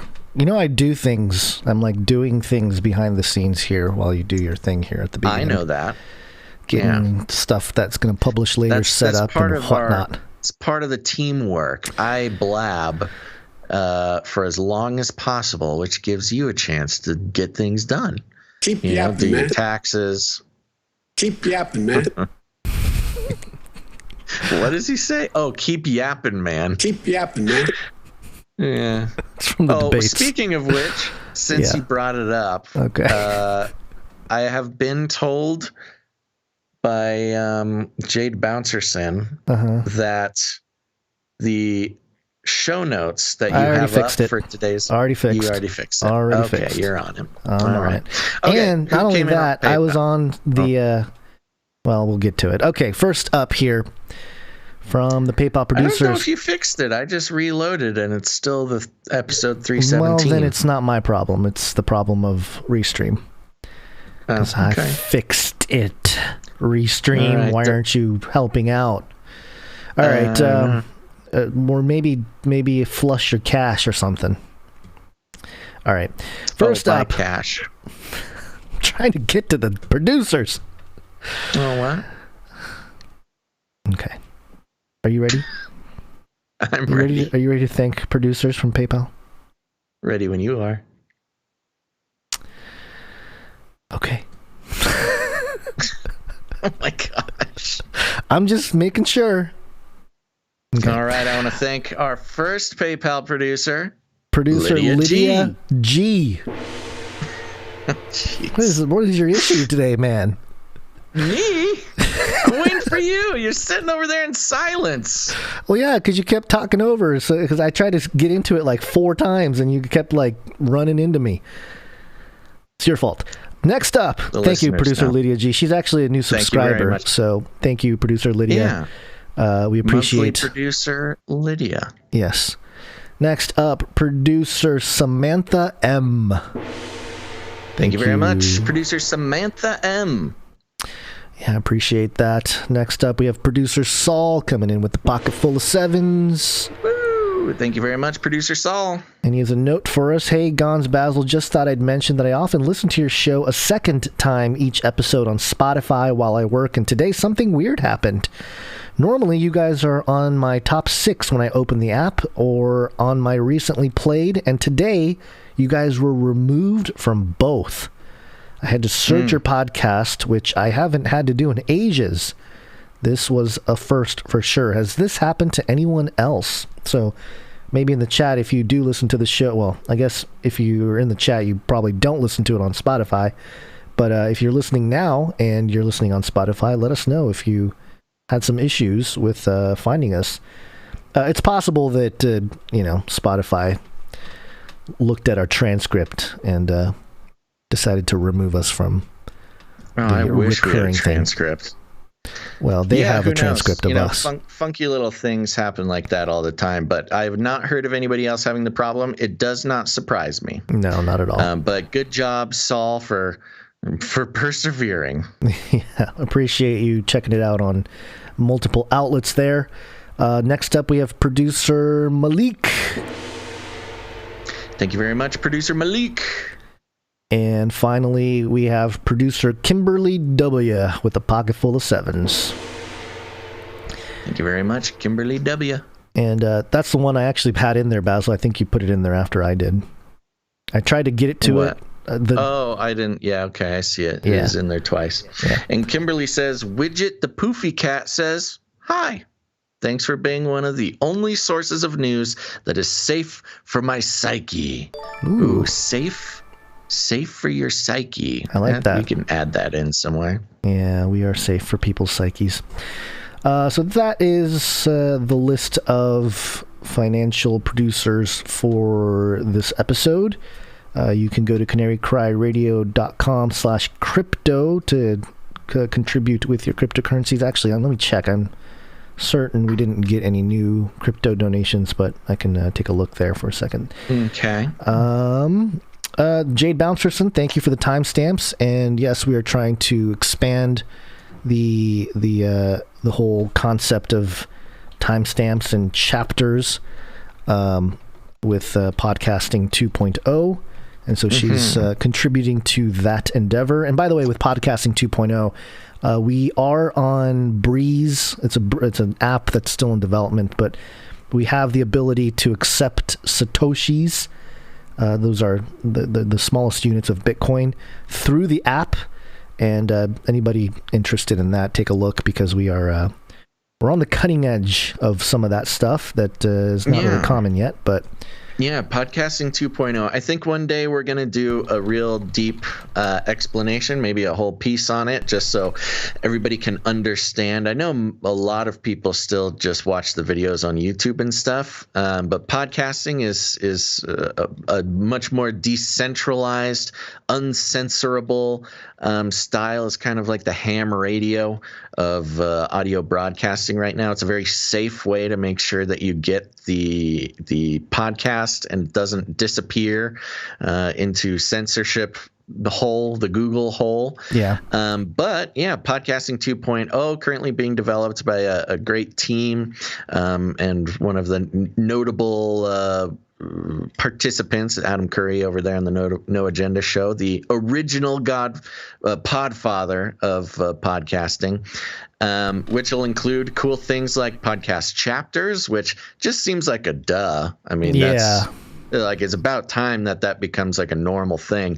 But also, the value for value model built right into the infrastructure, where you can kind of like pledge, 1 Satoshi per minute or something like that. Very cool system. In its infant stages right now, but we are keeping up with it, because that's where the future is. Yep. None of these third-party corporations deciding if you can or can't listen to the show. Yep. And you can actually go to podcastindex.org, I think, to check out some of that stuff.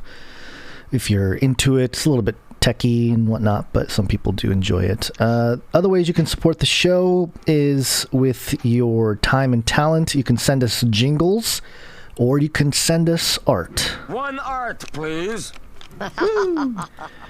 And first up here, we did get a video. Are you okay playing this one, Basil? Because I wanted to make sure. Okay, so let me get that set up.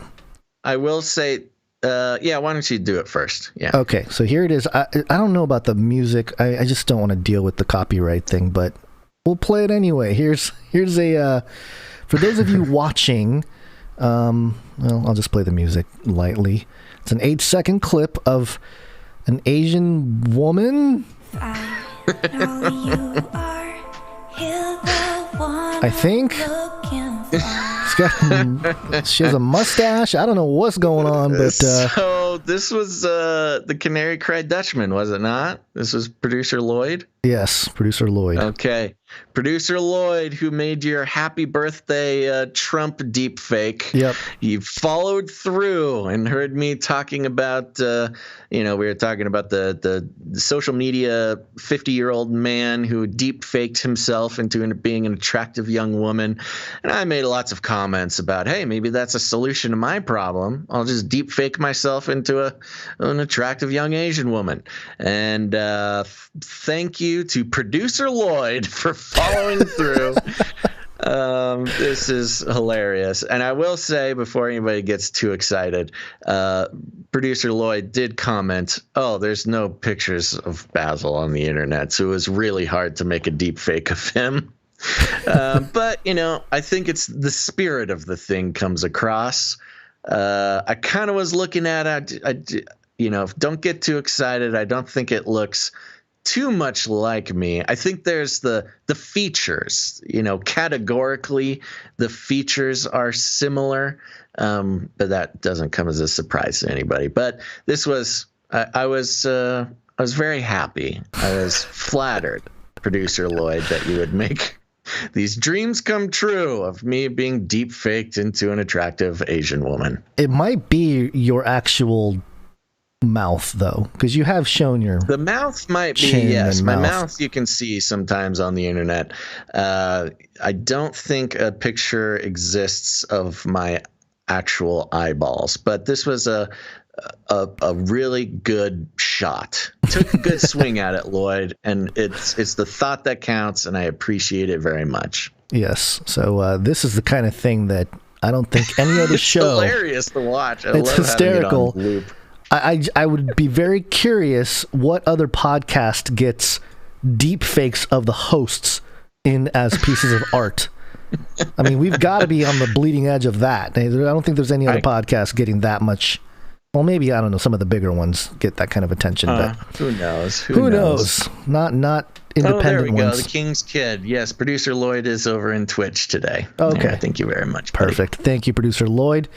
From the bleeding edge of deep fakes to the more archaic form of art, we move on to Mr. Magoo coming in with another piece. Oh, good.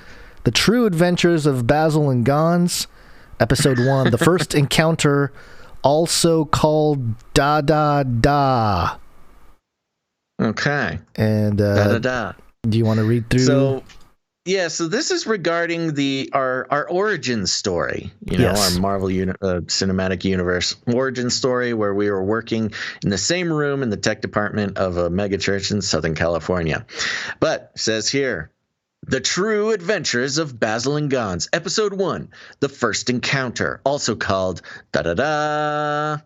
And there's you and I working at desks facing each other here at work, the sign says. And I think that's you leaning over saying, do you like canaries? Hi, I'm Gons. I like swimming.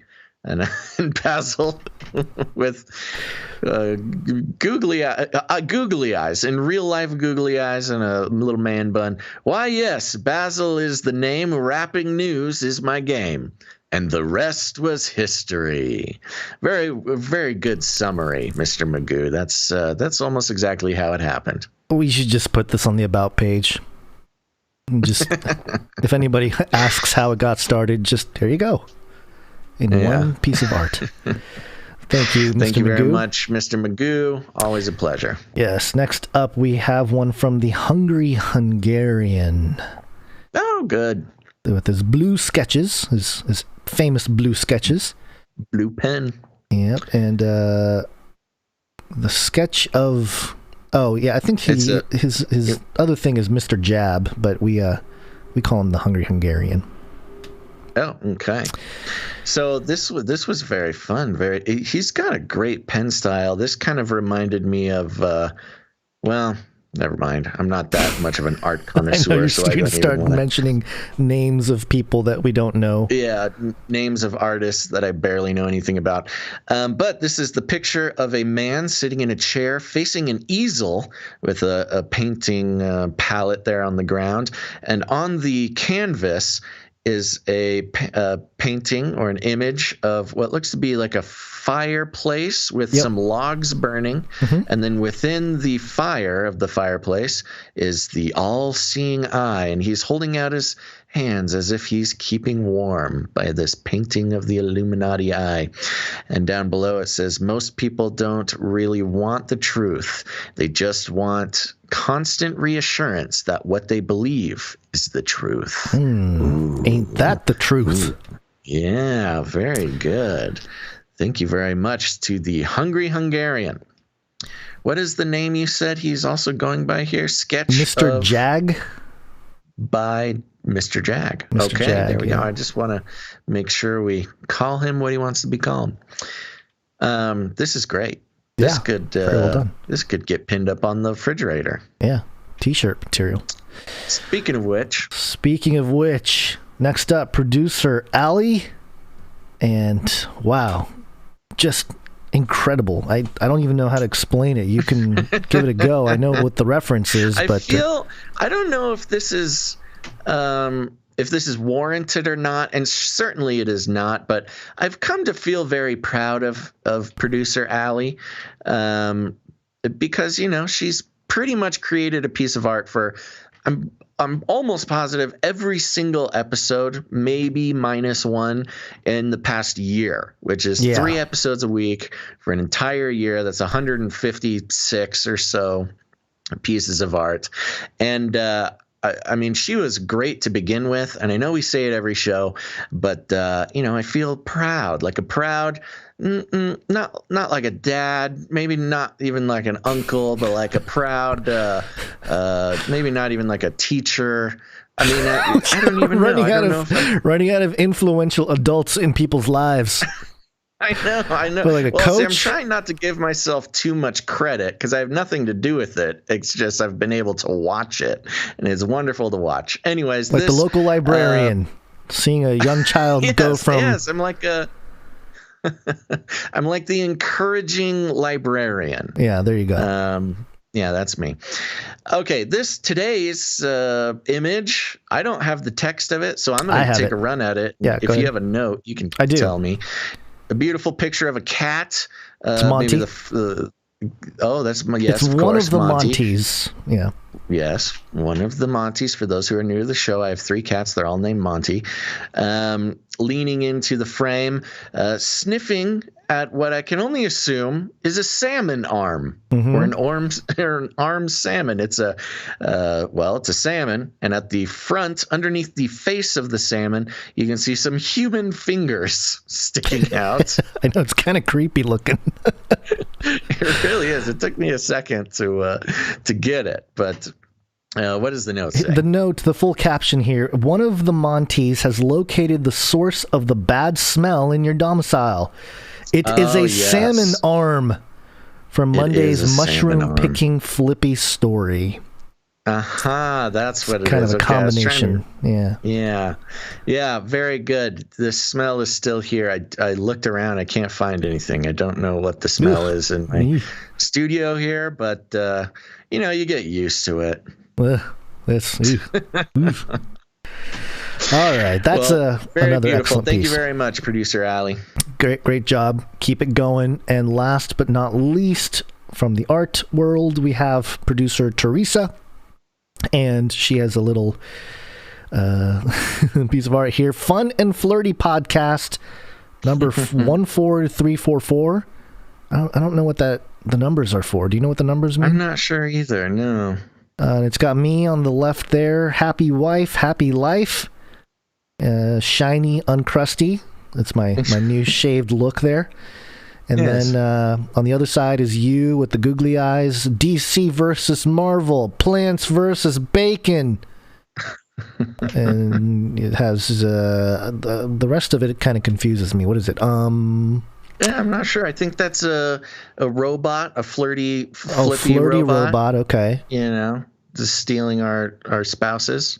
Yeah. Flirting with our spouses, flirting with the spouse. Yes, okay, we got a little plant there for Basil. And then there directive. I'm not sure what directive Maybe the robot's directive is to flirt with me. Anyways, thank you very much. Who is this? Producer Teresa? Producer Teresa, recognizing us for the fun and flirty podcast that we are. Canary Cry News Talk, fun and flirty. And there you have it. That's all of our producers directly contributing to the show in multiple ways with your time, talent, and treasure. We appreciate it. We cannot do this show without you. And I think the content, it just keeps getting better. You know, the things we find in the news gets translated and turned into what can be used as memes or, you know. Yeah. I mean, these can work as memes. Artwork and comic strips and jingles and music, you know, and it all stems from just analyzing the news that's out there. Yep. All we do, just take a look at the mainstream, connect the dots, call them out. That's right. That's right. All right. I think it's, let's see, what do we have? I don't think you don't have the meetups lined up or anything. I don't know. I still need to work on a page. I'm trying to do a .com/meetups thing, and I've just been having issues with it. But that's okay. We'll get that up. Our website, our canarycryradio.com website is a complete disaster right now. So please don't judge us for our inability to put together a website. I almost don't want to tell anybody to visit our websites right now. We're in the process of It's getting in them the redone. jingle of our support page. Well, they got to go to the support page. I mean, there's no avoiding that. But okay, let's wake on up. Yes, it's wake-up time. Hey, yo, wake up. Okay, are you ready for some Kamala Cackle? Yeah. Kamala Cackle. All right, so this is a clip of Kamala Harris, our vice president, soon-to-be president.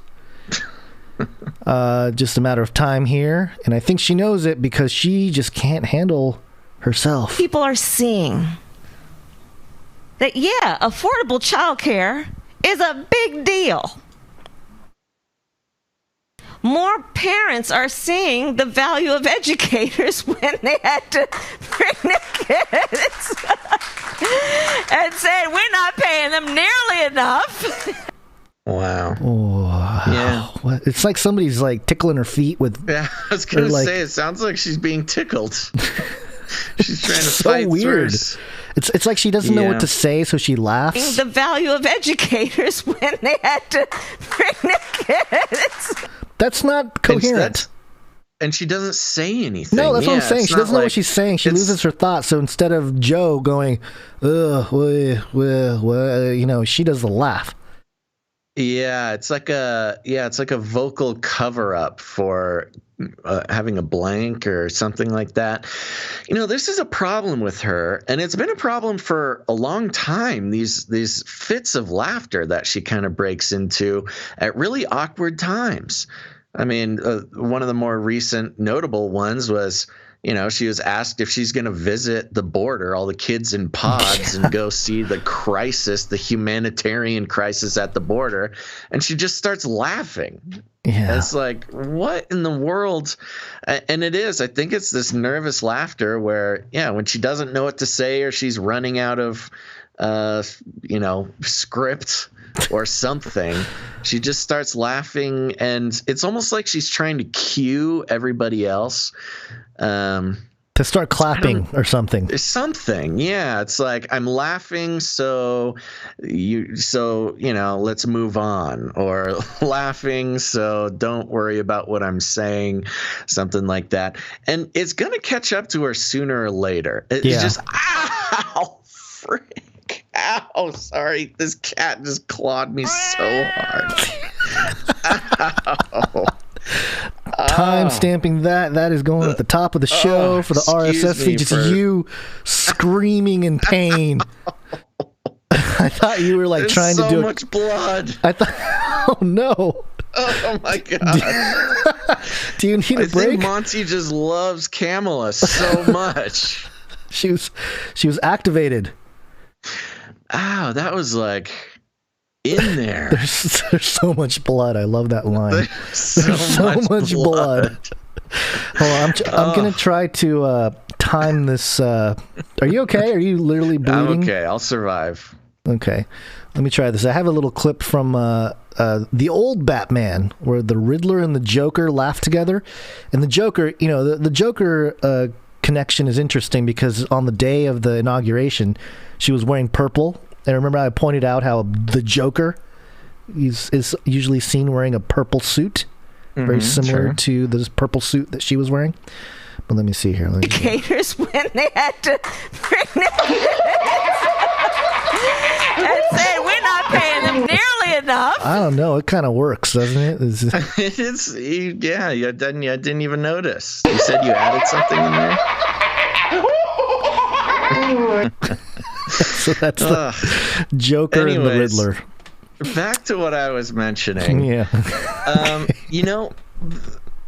Politicians have been ruined on much less than this really awkward, badly timed laugh that's meant to get her out of something. And I was immediately drawn to the connection with Howard Dean in 2004. I don't know if anybody remembers that, but Howard Dean was trying to... I love this clip. No, I just love this Howard Dean clip. It makes me laugh every time. Yeah, so Howard Dean was he was ramping up for a presidential bid in 2004, and let's just play the clip and talk about the ramifications after. All right, I'm going to start it a little bit into it so we don't have to sit the whole minute here, but okay. I was about to say, I'm sure there's some disappointed people here. You know what? You know something?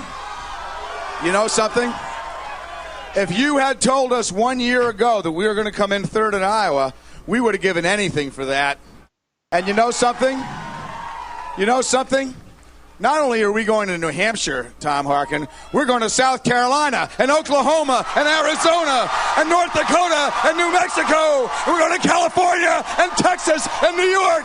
And we're going to South Dakota and Oregon and Washington and Michigan. And then we're going to Washington, D.C. to take back the White House. Yeah!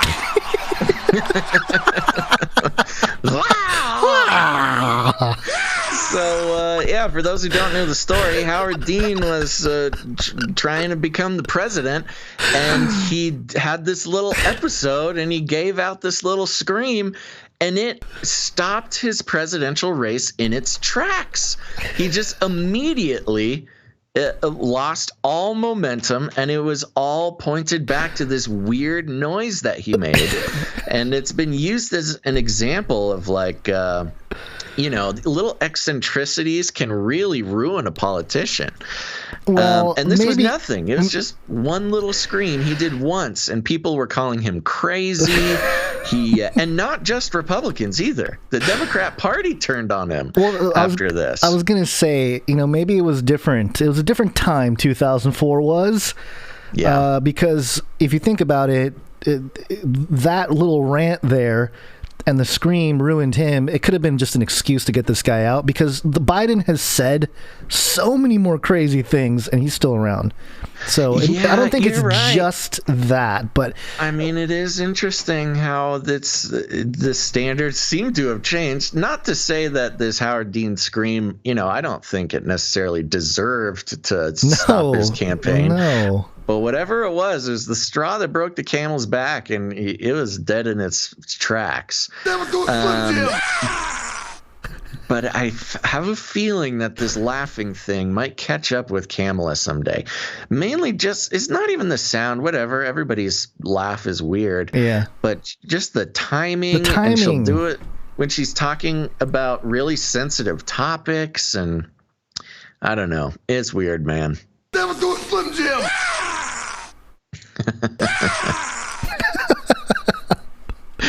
That's a great little ISO. Fantastic ISO. It's just it's made for moments like this. Well, it may have been made for a moment like this. This is a story coming from CNN.com. The headline: Biden's dog Major involved in another biting incident. Yeah, this dog, man. Now, I wanted to bring the CNN article because it's way more fun to dissect CNN articles than almost any other article. So let's get into it. The Biden's dog Major has been involved in another biting incident that required medical attention. 2 people with knowledge of the incident tell CNN. Okay, just right off the bat, Biden's dog has been involved in another biting incident. The dog bit someone. That's what happened.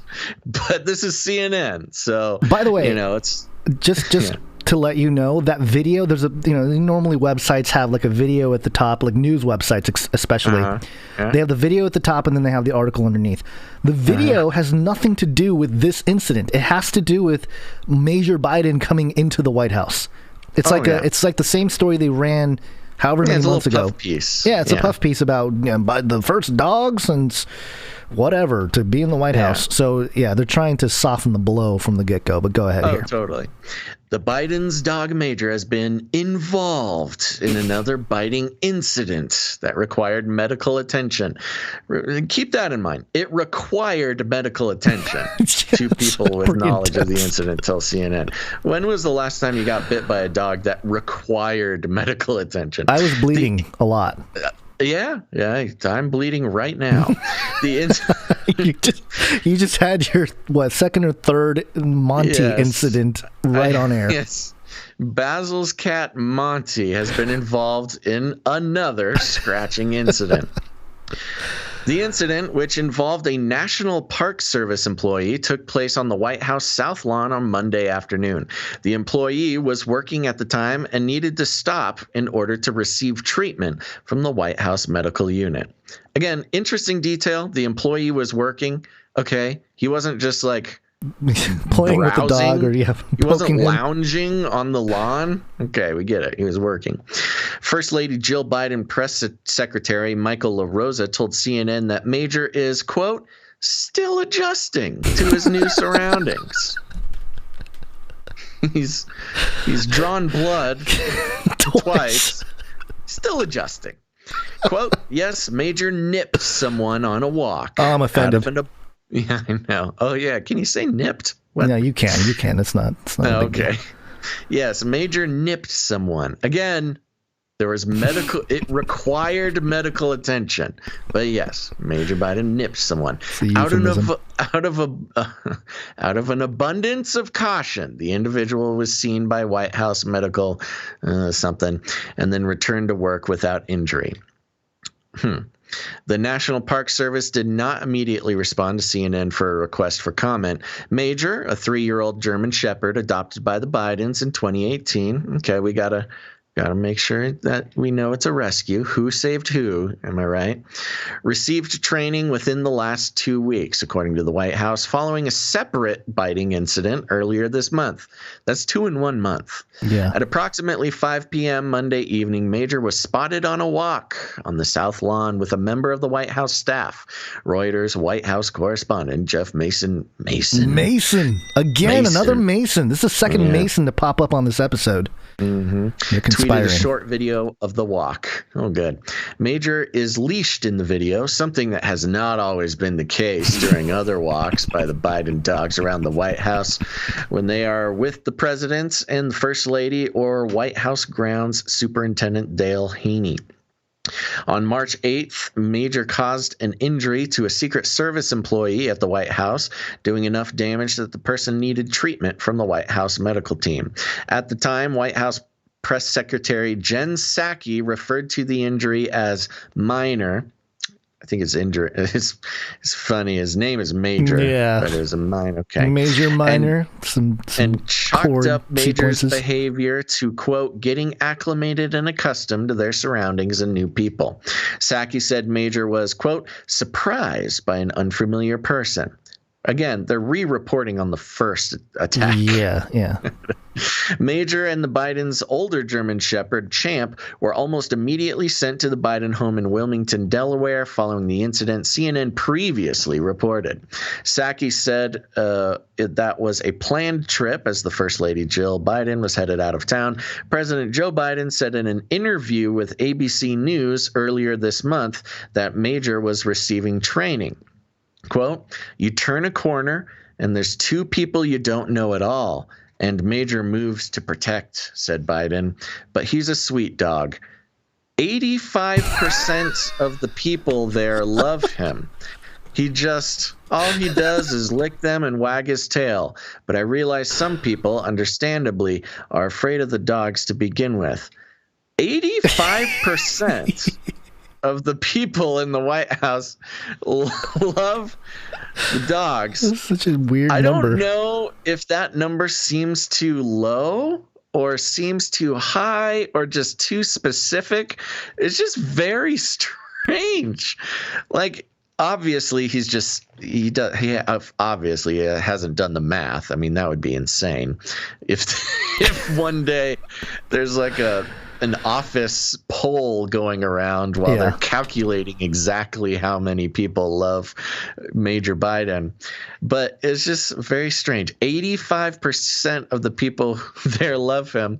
You can tell the kind of confidence that Biden has in this.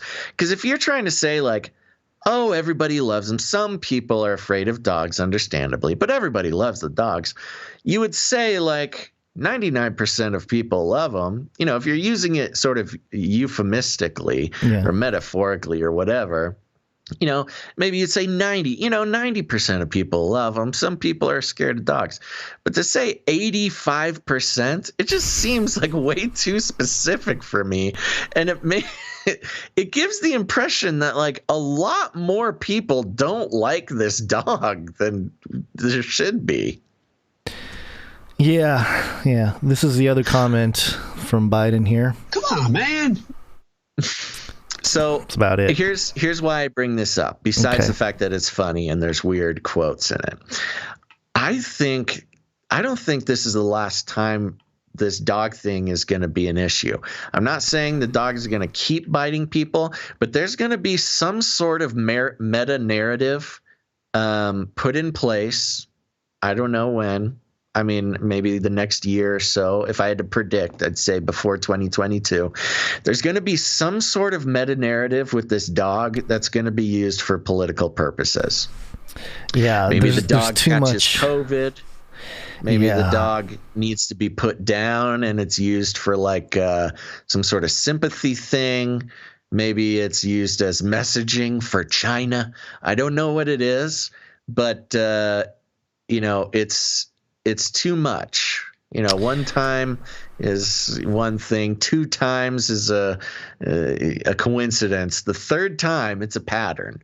And there's some sort of reason why this dog is holding such prominent space in mainstream news. Something is going to happen with this dog, and it's going to be of some sort of relevance other than a puff piece about a dog.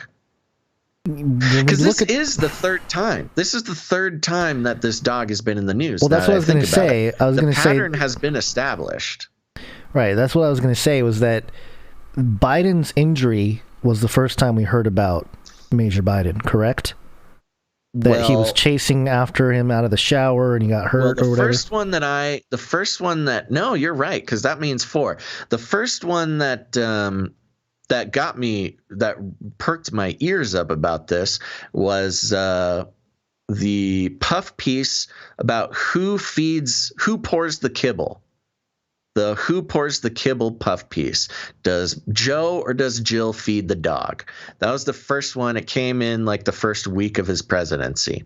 And then you're right. Then there was the tripping, breaking his foot thing, and now 2 dog bites by Major. Okay, so this is November 29th was when Joe Biden has hairline fractures in his foot after slipping while playing with his dog Major. Okay. I think the elite might be thinking, how can we take this guy out? How can we take Biden out of office? Biden killed in office by his own dog. His own dog. Because then it's it's not a Republican. There's a pattern of violence with this dog. There's something, you can't be mad at a dog. He's just a dog.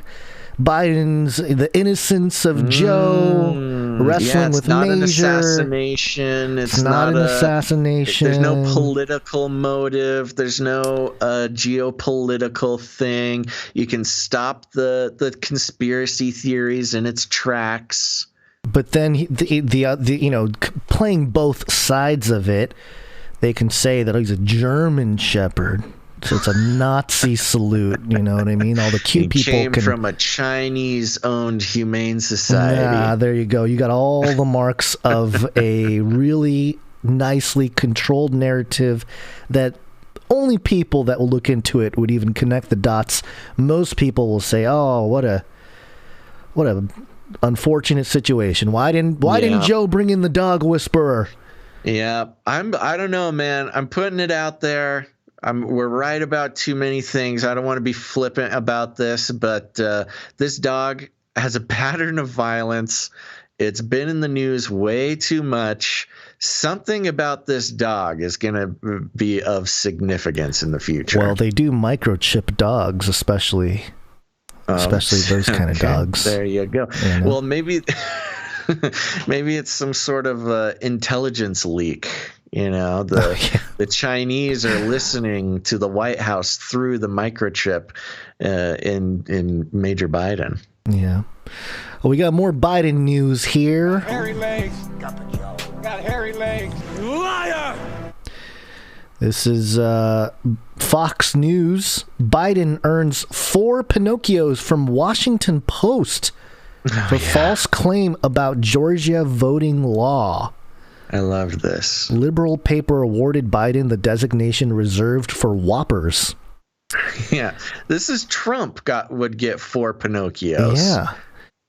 The Washington Post fact checker knocked President Biden on Tuesday for falsely claiming a new Georgia law, quote, ends voting hours early, giving Real quick, him... Yeah. I'm sorry, I have to stop because it just dawned on me. Yeah. Also, something with the dog. Mm-hmm. Major might have to wear a muzzle from now on. Oh, and the it's mask. It's a mask propaganda. Yeah, that's a good one too. Okay. All right. Is that it? Yeah, that's it. Okay. Just going on record. Yep. Okay. Where was it here? Okay. Let's see.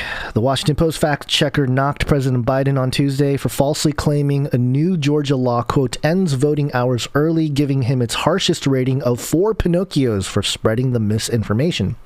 Biden repeatedly claimed last week a law signed by Georgia Governor Brian Kemp, Republican, would make it harder for working class people to vote. Quote, what I'm worried about is how un-American this whole initiative is. It's sick. It's sick. Remember how he yelled into the microphone? Yeah. I can't. Oh, let me catch my breath. Deciding that you're going to end voting at 5 o'clock when working people are just getting off work. Biden doubled down the following day in a written statement, quote, among the outrageous parts of this new state law, it ends voting hours early so people can't cast their votes after their shift is over.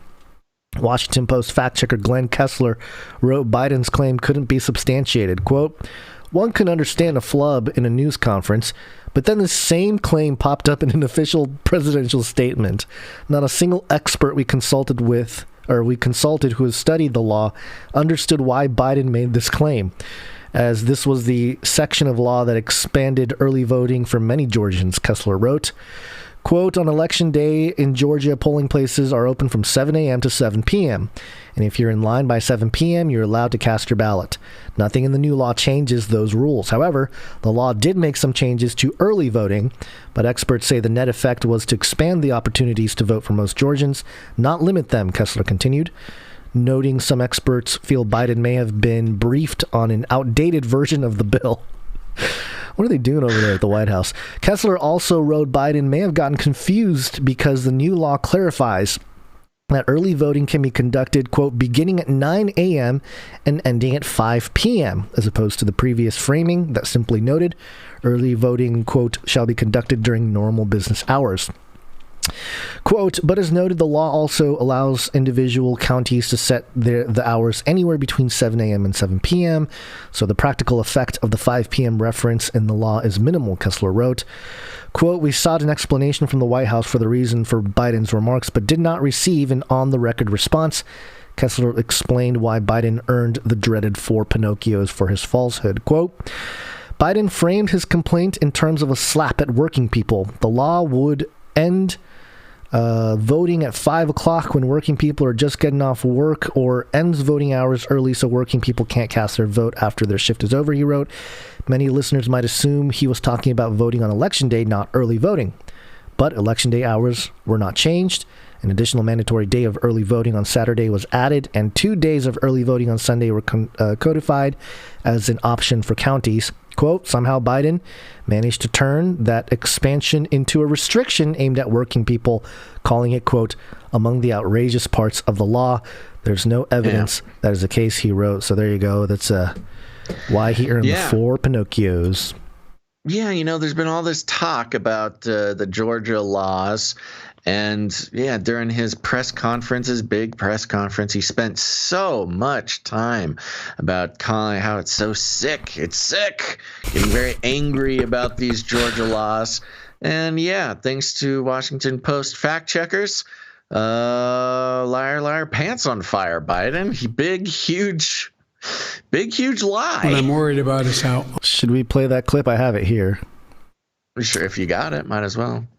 Deciding in some states that you cannot bring water to people standing in line, waiting to vote. Deciding that you're going to end voting at 5 o'clock when working people are just getting off work. Deciding that there will be no absentee ballots under the most rigid circumstances. Liar! It's all designed, and I'm going to spend my time doing 3 things. 1, trying to figure out how to pass the legislation passed by the House.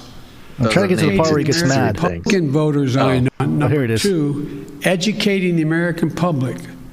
The Republican voters I know find this despicable.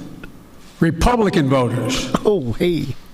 The folks out outside this White House. I'm not talking about the elected officials. I'm talking about voters. Voters. And so I'm convinced that we'll be able to stop this because it is the most pernicious thing. This makes Jim Crow look like Jim Eagle. The Jim Eagle clip. It's all related. It's all related. Wow. It all connects. Yes, him. It's his lie. He lies. Mm-hmm. And then everything that comes after the lie is based on the lie. And that includes Jim Eagle. Yeah. Well, I'm not so mad he lied then, because I'm glad we got Jim Eagle out of it. Well, but here's the other thing. Maybe the reason why Washington Post would do this would take the attention off of everything he said afterwards and get everybody focused on what he actually said instead of the Jim Eagle, because they weighed their options. You know, they're like, well, what do we do? Do we debunk Jim Eagle? Or do they ran the calculations and it's like, nope, Jim Eagle is going to ruin our chances for 2024. I don't understand. Jim Eagle has to be a lot worse than this moment here. It's got to be. It's got to be like on par or worse. 4 Pinocchios. 4 Pinocchios. Sorry, Biden. Yeah. Well, to be fair, let's talk about Trump a little bit. Oh, let's balance it out. Launch a new age. Now, this is coming from our favorite hardcore political publication, Vanity Fair. They're so fair. Vanity Fair has this headline: of course Donald Trump crashed a wedding and gave a rambling, incoherent speech about Biden, Iran, and China. Of course he did. Incoherent, huh? Am I right, guys? Orange Man bad. So I'm just going to read a little bit of it here, and then I want to play the video. Not much else is needed after that, but let's set the scene. One wedding-related fear many people have is the prospect of a drunk guest grabbing the mic and through slurred words asking everyone to take their seats so they can just, quote, say a couple of words, tripping over the band leader's foot in the process and yelling, "Hey man, watch where you're going," before launching into a rambling, incoherent speech about how they and the bride were supposed to be together before the groom came along and stole her. Presumably fewer. So there's just an imaginary, a fun little work of fiction to open up this article. Presumably fewer, if any, have ever worried about a former president of the United States wandering into their reception and giving a toast that involves ranting about how the election was stolen from him, in addition to some incomprehensible thoughts on the situation at the border and how he could have made a beautiful deal with the Iranian government, the likes of which the world has never seen. Until now, moving forward, people will likely have the possibility in the back of their heads that an uninvited Donald Trump might approach the dance floor while everyone is eating their salads to complain about no longer being president, or at least the ones who choose to host their affairs at his Palm Beach Resort will. Yes, according to video footage on Saturday night, Trump made his way into a wedding reception being held at Mar-a-Lago and gave a toast that was less about the happy couple than it was about the ways he's been wronged recently and why Joe Biden is doing such a poopy job. Poopy job. And here's the video that they have so eloquently set the scene for. The emotional priming. I turned off the news. I get all these flash reports. They tell me about the border. They're telling me about China. They're telling me about Iran. How are we doing with Iran? How do you like that? Well, they were ready to make a deal. They would have done anything. They would have done anything. And this guy goes and drops the sanctions. And then he says, we'd like to negotiate now. We're not dealing with the United States. They don't want to deal with us. And China, the same thing. They never treated us that way, right? You saw what happened a few days ago. It was terrible. And the border's not good. The border is the worst anybody's ever seen it. And what you see now, multiply it times 10, Jim. You would know how to handle it. He's the only one I know that might handle the border tougher than me. But we have to, and the tough is in the most humanitarian way, because that's what it is. What's happening to the kids, they're living in squalor. They are living like nobody has ever seen anybody. There's never been anything like what's happening. And you're going to have hundreds, and you have it now. They have the airplane photos, the shops, and they call them shops. And these things are showing thousands and thousands of people coming up from South America. And it's going to be, it's just, look, it's a disaster. It's a humanitarian disaster from their standpoint, and it's going to destroy the country. And frankly, the country can't afford it. Because you're talking about massive, just incredibly massive amounts. Our school systems, our hospital systems, everything. So it's a rough thing. And I just say, do you miss me yet?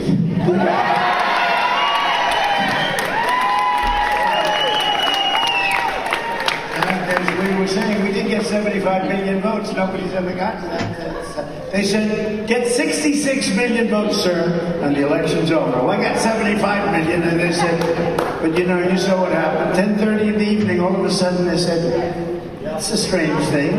Why are they closing up certain places, right?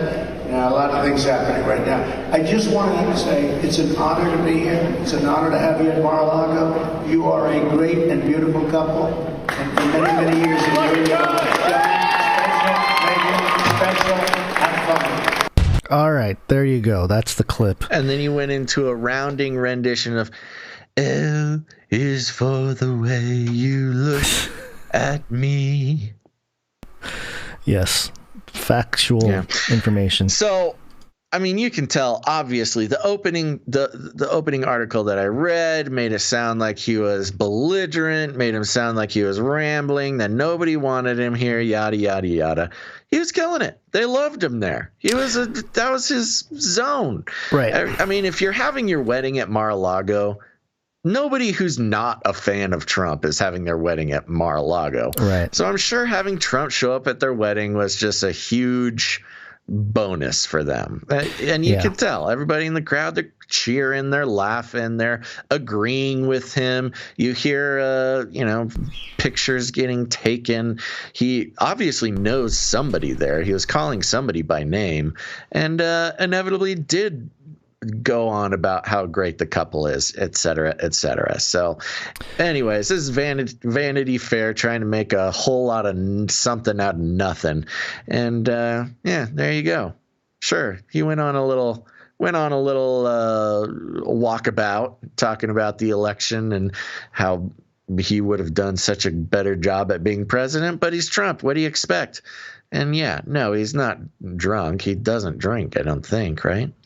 Yeah, as far as I know, I've heard people say that. So, the thing, when I saw the headline, I was like, oh boy, what did he say? What, did he slur some words or something like that? And then you watch the footage and you realize, or at least I realized, that the reason why Vanity Fair here thought he was drunk, and I think first off, the person doing the writing of this article here didn't comprehend what Trump was talking about, per se. But beyond that, the footage is pretty bad. It's like a bad audio recording of like a the cell thing. phone video. Yeah, like a cell phone video. He's kind of far away. Whoever's videotaping is a little further back, I think. So there's a lot of echo. And that can certainly make it sound like he's slurring and, because it's not as clear. And I think that's part of why this person thought like, oh, drunk and slur and Trump. But I think it was wishful thinking. Well, that's what I'm saying. Like if your presupposition is Trump is orange man bad, then you're going to have your confirmation bias. Everything that he does in the footage is going to affirm this idea that he's drunk and slurring and missing power and all that kind of stuff. He's been out of the news and ratings go down, so anything you can write about Trump in the news will get you attention. It's an economic thing. I mean, it doesn't matter what the guy does. He was obviously beloved at this wedding. And people were stoked, but you got to write your orange man you got to fill your orange man bad quota or else you might be on the chopping block for those next round of journalistic layoffs. Right, and he might be on an early campaign trail here. People talking about 2024, but some people saying it'll come much sooner. What I'm talking about, Steve, is what I have been doing since January 9th. All the evidence I have, everything is going to go before the Supreme Court, and the election of 2020 is going bye-bye. It was an attack by other country, communism coming in. I don't know what they're going to do with it after they pull it down, but it's hang on a second. Hold on. Donald Trump came back in office in August. Whoa, that's a big claim. That was Mike Lindell, CEO of MyPillow, ranting about how Trump. I gotta go buy a pillow, man. Well, he's ranting about how Trump is going to be in office in August. This is on War Room with what was his name? What's the guy's name? I'm totally blanking on his name. It's the Bloomberg guy. No, not Bloomberg. This is no, it's not Bloomberg, but it's the guy who started the Bloomberg News. No, not it's Bloomberg. No, it's not. This is. Oh my gosh! Settle down, Guns. Let me just find his name. You're getting Steve so worked Bannon. up Thank you, this. chat. Steve Bannon. So he's ranting about it. But did you notice the background?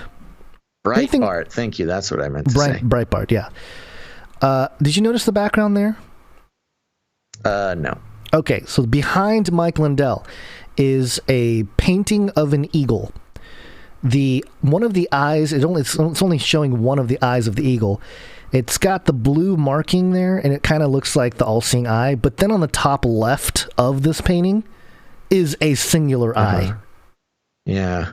Yeah, that is weird. Why show, what the other eagle reason is to show kind of that? like looking up at this traditional looking all-seeing eye thing up in the corner. Yeah, I don't know what the deal is. But, that is weird. It's very weird. Yeah. So Mike Lindell. This whole thing is weird, though.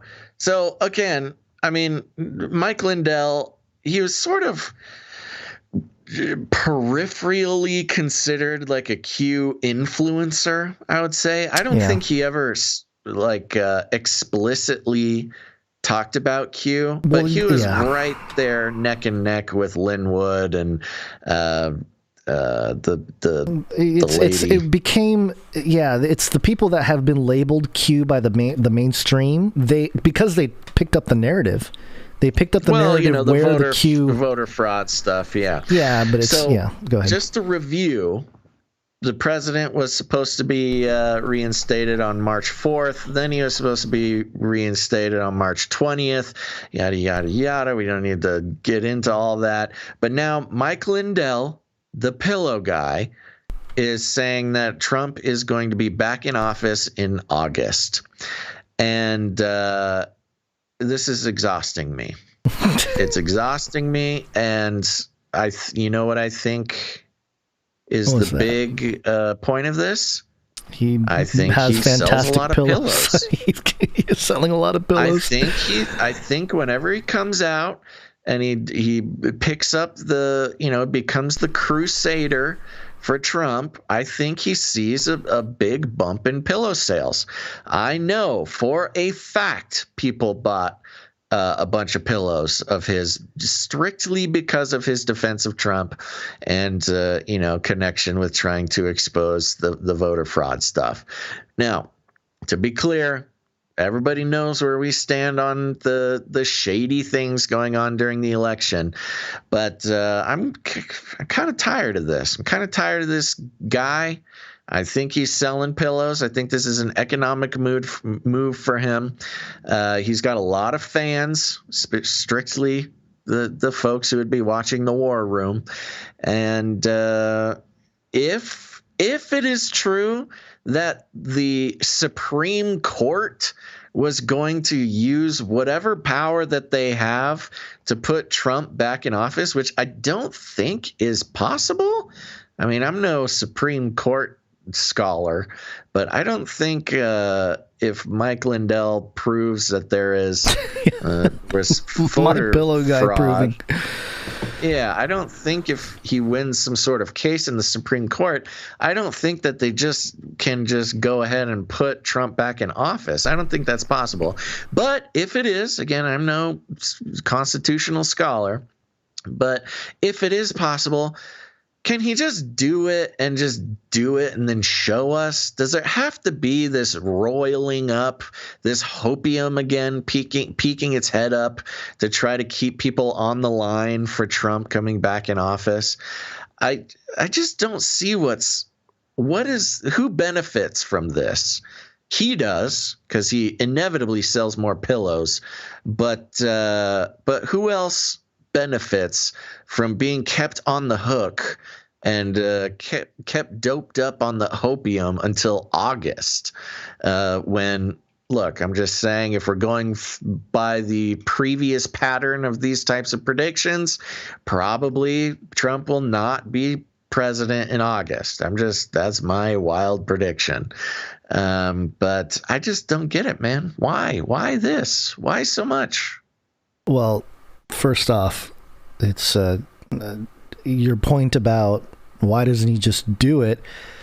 If there's any credibility to what he's saying here, why would the CEO of MyPillowGuy or the MyPillowGuy be the one to? Because he's a patriot. I'm He's sorry. A patriot. I'm sorry. I must not be patriotic enough to understand. But the other thing, right? Well. Yeah. To your point, I think the reason why he's the face of this is because he's popular. Yeah.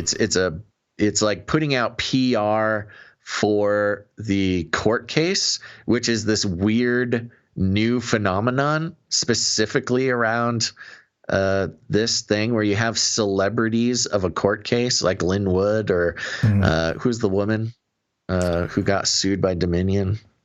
Oh, no, I'm forgetting the name. Somebody in the chat. I can't believe I forgot her name. She was like such a archetypal figure in America for a while there, and I can't even remember her name. That's crazy. Go through so many news things in brain. doesn't always pick up on it. It's the celebritization of people talking about how they're going to bring a court case.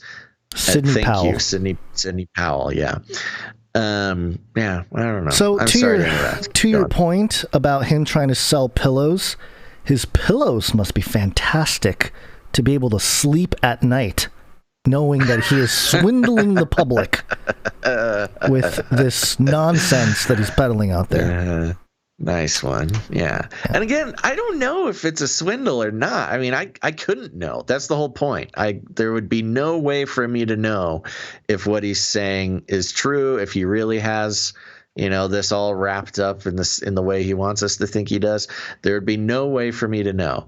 But there's been a pattern of this with him and others like him for the past 6 months or more, where, a lot of talk and not a lot of result, except for he's selling more pillows. Sell more pillows. Yeah. All right. There's one more story. More about that. Did we even play the politic jingle? I don't remember if we did. I don't know either. Play it now. It's Latin for many. Tick. Now suck your blood. There's politics. A new world order. New world order. New world order. Welcome to Chinese Show! Well, the New World Order is supposed to be just a crazy fringe conspiracy theory, but not so, according to the New York Times. An alliance of autocracies? ? China wants to lead a new world order. Oh. New York Times, folks. This is not raw story. Yeah, it's the Gray Lady, the most magical newspaper in the world. Let's see what it says here. President Biden wants to forge an, quote, alliance of democracies. China wants to make clear that it has alliances of its own. Only days after a rancorous encounter with American officials in Alaska, China's foreign minister joined his Russian counterpart last week to denounce Western meddling and sanctions. He then headed to the Middle East to visit traditional American allies, including Saudi Arabia and Turkey, as well as Iran, where he signed a sweeping investment agreement on Saturday. China's leader Xi Jinping reached out to Colombia one day and pledged support for North Korea on another. Although officials denied the timing was intentional, the message clearly was. China hopes to position itself as the main challenger to international order, led by the United States, that is generally guided by principles of democracy, respect for human rights, and adherence to rule of law. Has America upheld those things well? It's a matter of degrees. Okay. Such a system, quote, does not represent the will of the international community, China's foreign minister Wang Yi told Russia's Sergei V. Lavrov when they met at the southern Chinese city of Guilin. In a joint statement, they accused the United States of bullying and interference and urged it to, quote, reflect on the damages it has done to global peace and development in recent years. The threat of a United States-led coalition challenging China's authoritarian policies has only bolstered Beijing's ambition to be a global leader of nations that oppose Washington and its allies. It shows an increasingly confident and unapologetic China, one that not only refutes American criticism of its internal affairs, but that presents its own values as a model for others. Quote, they're actually trying to build an argument like, we're the more responsible power. We're not the spoilers or an axis of evil.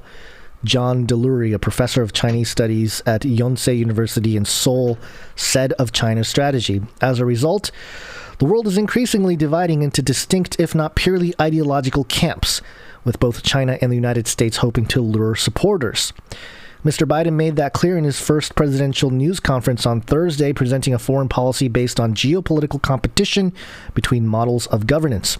He compared Mr. Xi to the Russian President Vladimir Putin, quote, who thinks that autocracy is the wave of the future and democracy can't function in, quote, an ever complex world. He later called the challenge, quote, a battle between the utility of democracies in the 21st century and autocracies. China, for its part, argues that it is the United States dividing the world into blocks. Mr. Xi set the tone shortly after Mr. Biden's inauguration, telling this year's World Economic Forum in Davos, Switzerland, that multilateralism should be based on consensus among many countries, not a view advanced by one or few. Isn't that what China didn't they just admit to doing that just earlier in this article? To be dividing with the... Okay, anyway.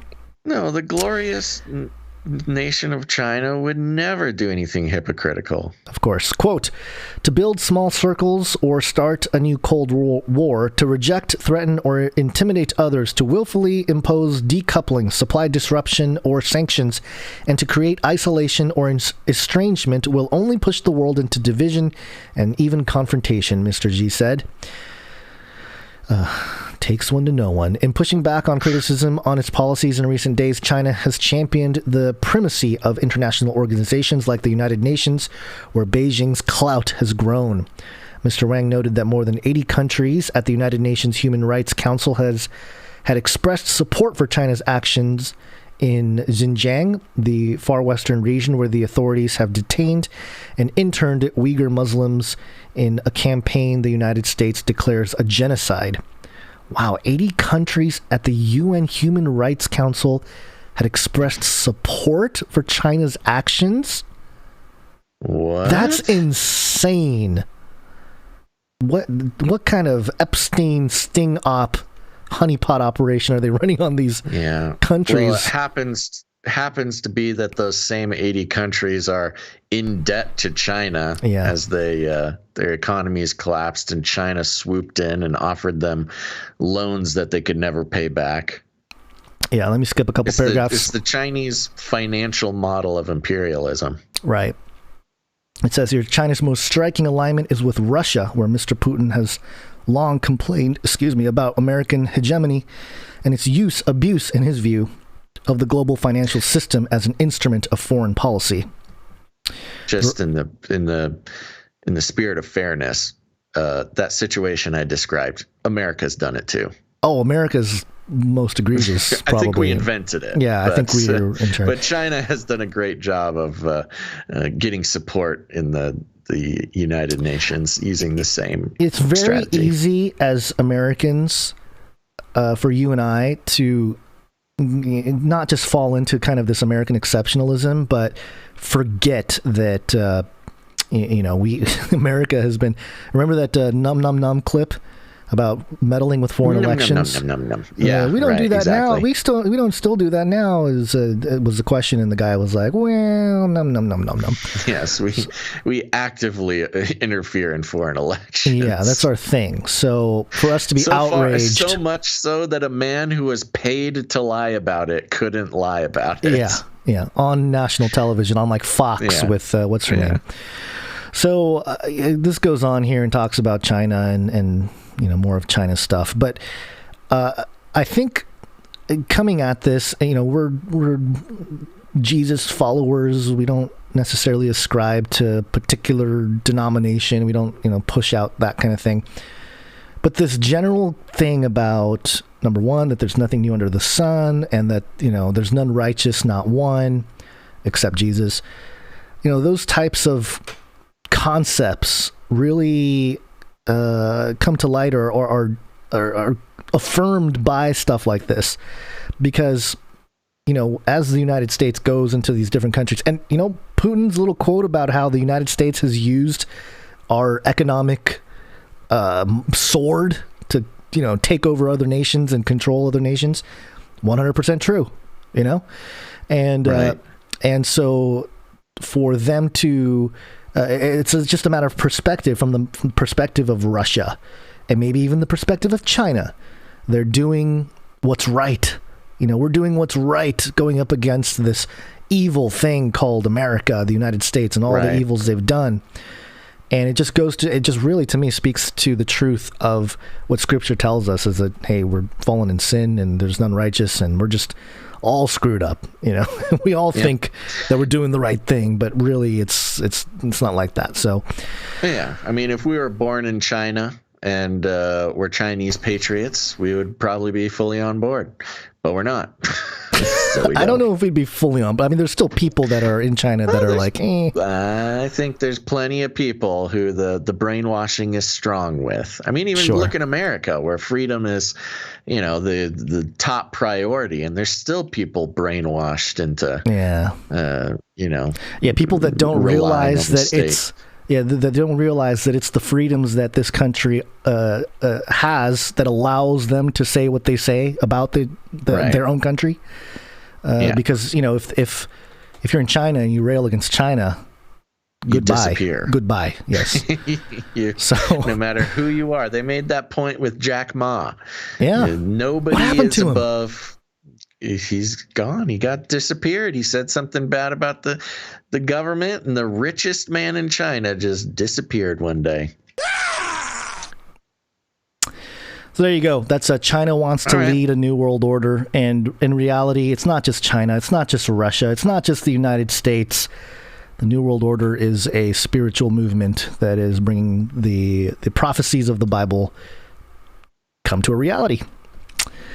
Yeah, and speaking of the beast system, Gons. Speaking of the beast system is a jingle that I usually play when you set me up like that. If I can find the jingle, because it's a good jingle, and here it is. Speaking of the beast system, beast system. It was real professionally done. I'm the king of filibustering. Yeah, you filibustered that jingle. This is a fun one. Reuters.com. Headline, out of my mind. Advances in brain tech spur calls for neuro-rights. Ooh.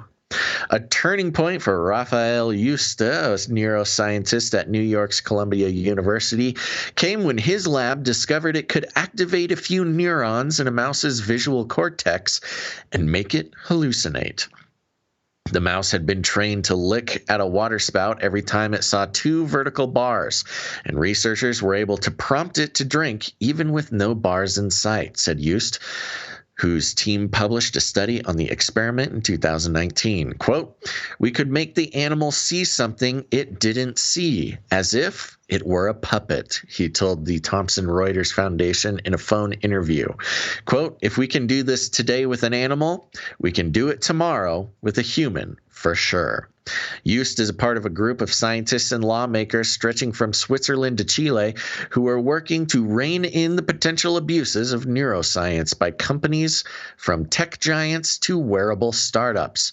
Following his team's discovery, he launched the Neuro-Rights initiative, which advocates 5, quote, neuro-rights to protect how a person's brain data is accessed and used, including a right to mental privacy and to free will. Quote, right now, it's the Wild West, Yust said. In Chile, Senate member Guido Gerardi is pushing to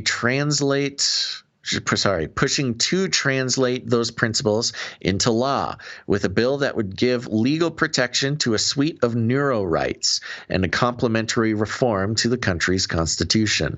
This month, the National Commission for Scientific and Technological Research began debating Gerardi's proposal, which got unanimous support from Parliament in December 2020. His office hopes the bill will be adopted later in the year. Quote, if this technology is industrialized without the proper regulations and rules, it will threaten fundamental human autonomy, he said in a phone interview. Meanwhile, the Organization for Economic Cooperation and Development has issued its own neurotechnology guidelines, noted Marcello Inca, a researcher at ETH Zurich's Health Ethics and Policy Lab who works on the OECD project. Quote, usually people only start talking about ethics and regulations after a big scandal. But with neurotech, I hope we can take on these questions before that scandal, he said. Advances in brain science, like those made by Yust's team, have made it possible to penetrate the brain using sensors and implants and access some degree of neural activity. The U.S. Food and Drug Administration has approved deep brain stimulation procedures, implanting electrodes in the brain to treat a range of disorders from Parkinson's disease to epilepsy. And major tech firms from Facebook to Tesla are working on computer-brain interfaces to allow consumers to control devices with their thoughts, while some smaller companies sell wearable devices to monitor brain activity. But warnings of science fiction scenarios of for-profit mind control are overblown for a line of research that is still so young, said Karen Rommelfinger, director of the neuroethics program at Emory University in Atlanta. Quote, yes, the science will get better, not worse, she said, but exactly how it develops is up in the air. Inka at ETH Zurich said major ethical issues could arise if the data commercial neurotech devices elect. I think it's collect, but it's a typo. Yeah, it's misspelling there. Sorry. Inka at ETH Zurich said major ethical issues could arise if the data commercial neurotech devices collect is widely shared and analyzed without proper safeguards. Quote, we already have digital biomarkers that can indicate if someone is predisposed to developing dementia. I'm going to skip quite a bit of this article because a lot of it is known to our listeners, and just for the sake of time, but they go through a lot of the brain computer interfaces, all of that kind of stuff we talk about all the time, and strangely enough, she's doesn't want to regulate and doesn't want neuro-rights for people. But moving on, Rommelfinger at Emory is wary of moving too quickly to regulate brain tech, which she said could stifle innovation. Yes, let's not give people rights to their own brain, because then we couldn't invent the things that would take away those rights. She recommends direct engagement with startups working on commercial devices, encouraging them to develop privacy-conscious and ethically minded products. Girardi favors strict regulation. Quote, we didn't regulate the big social media and internet platforms in time, and it costs us. We have lost control of all kinds of data, from our location to our romantic interests. It's all up for sale, he said. Quote, my proposal would give the status of your mind data the same as your organs, like your heart, he added. No one can interfere with it. If we allow for all this brain data to be taken, who knows what consequences will be? We'll have algorithms deciding what it means to be happy, Girardi said. Tim Brown, a neuroethics expert at the University of Washington, said the data currently being collected is not powerful enough to do that. No kidding, Tim. It's not about what we're collecting now. Quote, a lot of that brain data is basically noise, he said. But he noted scientists are working on algorithms to decode and analyze the data gleaned from EEG and functional magnetic resonance imaging scans, hoping to build computer models that can interpret an individual's mental state. He predicted the same dynamics present in the social media or search industry, where companies offer a service for free in return for permission to harvest user data, will likely surface in neurotech. That could lead to serious consequences for privacy in the coming years, Brown warned, with companies linking users' social media behavior to their brain images in real time to craft ads or other messages. He also worries about how neurotechnology might exacerbate existing patterns of discrimination and racism. In his research, he has warned of the possibility of, quote, mandatory neurointerventions when institutions like schools or prisons might deploy neurotechnology to assess mental states. Quote, are we going to see a situation where prisoners are asked to put their heads in a box and they are scanned to see if they're eligible for parole based on an algorithmic interpretation of their brain? Brown asked. Quote, what will the impact of that be on black and brown people, who we know are already disproportionately represented in these institutions? Yost says policymakers around the world need to start contemplating these issues now. He has been in touch with members of President Joe Biden's administration and the United Nations about neuro-rights and related issues. Quote, "It's not about patching the law," he said. "These technologies affect the core of what it means to be human. The only way to tackle this is with new human rights." And if a better example of the beast system being grappled with in science is available, I do not know what it is. Gons, what do you think? Yeah, this is the neuro-rights. I'm glad that somebody's out there trying to discuss this, but I really do think that the progress is kind of unstoppable. I saw somebody yesterday tweet out, I don't know if you noticed, the one of Elon's rockets blew up again, and somebody pointed out everything this guy touches blows up, and he wants to put chips in our brains. Just kind of making the connection of like, wait, I don't know if that's smart. And also this idea, towards the end, it talks about people that are in prison and are we going to do neuroanalysis on them and stuff. There's actually a series on Netflix. I'm trying to remember the name of it. I'll try to find it here. But basically, the whole movie, or it's not a movie, it's like a short series. It's like 6 or 7 episodes. Is about this.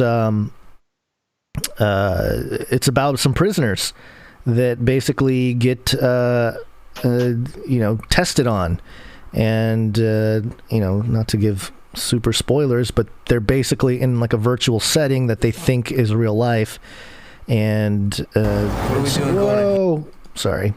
And a lot of it had to do with because they are prisoners and they had some neuro stuff tested on them. And I'm trying to find it here. I don't remember what it's called. But anyway, I think it's called The Island. Yeah, it's called The Island. Did you watch that? Yeah, okay. I never watched it, but there's been enough talk about it. I'm pretty aware. Yeah. Or maybe not The Island. I don't know. Anyway, something like that. And again, this sort of thing, hearkening back to the VR story we talked about at the very beginning of the episode, it's just going to be kind of the natural evolution from VR goggles to, hey, I need faster connection, I need quicker, I need to be able to communicate ideas to you faster without words and stuff like that. Let's just connect our brains. It's much faster. Yeah, sure. And so in that realm, business and corporate and all that kind of stuff, this will continue to emerge, and we'll see. I mean, it's troubling that, and we've known about the mouse project of making them hallucinate, but I mean, that's something. I wonder if rich people do that already. If there's some island out there where they will connect stuff into your visual cortex, and you can just go on the craziest trip. Because they just, I mean, I'm sure it is a thing. But, the point with this Yost guy is, the fun part about it, it is kind of like a Hollywood script. Like, he's a scientist who's responsible for discovering that you can, the mind control in its most science fiction-y form is possible right now with animals, and of course that just means tomorrow we can do it in humans. And he discovers this and goes, oh no, we need to get ahead of this thing. And good on Chile for getting ahead of it and making it a part of their constitution. I have a feeling that it's not going to be very high up on Biden's to-do list to guarantee neuro-rights for Americans. I mean, there's a whole list of other rights that I don't think are necessarily at the top of his list of things to protect. So, yeah, I'm glad that there's a movement and it's making its way into mainstream media like this. I think most people, this is still just sort of such a fantasy idea where even if they do read it over here on Reuters, that they are going to just think it's so imaginary and not a big deal and not pay attention to it. But I think the point that they made in there with the big tech and social media is a great example. And hopefully, the best case scenario, barring any sort of, extreme beast system intervention, would be like, for once, can we please learn a lesson before it's too late and put these protections in place and not worry about innovation so much? I mean, the ethicist who is saying, we shouldn't regulate it too much because then the innovation will slow down, which is literally saying, let's not make the rules to protect our neuro-rights, because then we won't invent the things that would take away our neuro-rights. Let's just let it sit for a little bit. It is a nexus point here coming up. It talks about the Wild West and everything, but it's truly is first mover advantage with this stuff, the technology, and I just don't see much resistance coming from governments or corporations to prevent an onslaught. I think we're going to have to move to Chile, is what I'm saying. Eventually. I mean, there's literally going to be not pods, but like different, very much, I guess, districts, kind of like the Hunger Games, where certain areas are just ripe with neuro everything, and the other parts that are a little more protected, and it's really going to split like that. It's crazy to think, but I think that's it's kind of where we're headed here. Yeah. So there you go. That's your beast system update for the day. Okay, I got a quick AI thing, and then we will be out of everyone's ears here and eyes. Okay. Artificial intelligence. Now, they gave out a bunch of AI awards, which has been interesting. This first one here, ArgusPress.com, Bright Machines, named winner in 2021 Artificial Intelligence Excellence Awards. Excellent. The Business Intelligence Group today announced that Bright Machines was named a winner in its Artificial Intelligence Excellence Awards program. Bright Machines is a full-stack technology company offering a new approach to AI-enabled manufacturing. So you go to their website there, and they have this little group of robots. Where's that picture? I thought I had the picture ready here, but basically they have like a line of products. The meet your new workforce. It's a combination of intelligent software and adaptive hardware. Bright Machines microfactories automate repetitive assembly and inspection tasks. With predictable output, you'll increase capacity and improve OEE. And there you go. It's getting into dispensing, welding, fastening, assembling, pressing, labeling, vision, and testing. And, factory type of stuff. This is definitely going to take over any kind of factory job that's repetitive. Mm-hmm. At any level. They have it kind of with cars and stuff now, but I think it's just going to get worse and worse. And I thought it was an interesting name for a company, Bright Machines. Ooh. Are they really that bright, or are they like shining like the morning star, or like the false light of Lucifer, the counterfeit light? Moving on here, not surprisingly, Sogo named winner in 2021 Artificial Intelligence Excellence Awards. My question is, how many of these awards went out? Because I have 3 here, and I think there were more. Sogo Inc., an innovator in search and a leader in China's internet industry, today announced it has been named a winner of Business Intelligence Group's 2021 Artificial Intelligence Excellence Awards. It says here, Sogo has long been at the forefront of AI development and has made significant breakthroughs in voice and image technologies, machine translation, and Q&A, which have been successfully consolidated into its products and services. Sogo Search is the first search engine in China to apply knowledge graphs to help users find better answers to their queries. In addition, Sogo successfully launched the world's first AI news anchor. From facial expressions, language habits, to logical thinking capability based on knowledge graph systems, Sogu AI news anchor creates lifelike resemblance of human beings.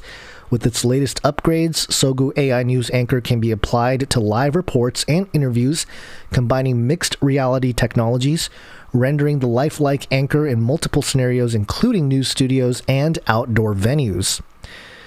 The Chinese company, the Chinese AI internet search engine company being awarded this thing. I don't know why you would award a Chinese company. This is a thing from Philadelphia or something. Chinese given award.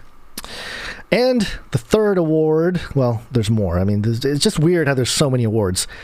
KPVI.com, Samsara named winner in 2021 Artificial Intelligence Excellence Awards. Really pumping this up here. San Francisco, Samsara, the pioneer of the Connected Operations Cloud, today announced it was named a winner in the Business Intelligence Group's Artificial Intelligence Excellence Awards. Samsara's AI safety solution has been recognized in the computer vision category. Using trillions of IoT data points, Samsara's Connected Operations Clouds help more than 20,000 customers improve their safety, efficiency, and sustainability of the operations that power the global economy.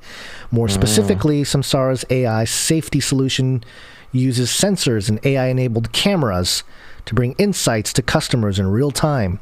Some of these insights include distracted driving detection, real-time incident alerts, and preventative in-cab coaching, all of which are used by customers to protect drivers from potential accidents at a lower cost.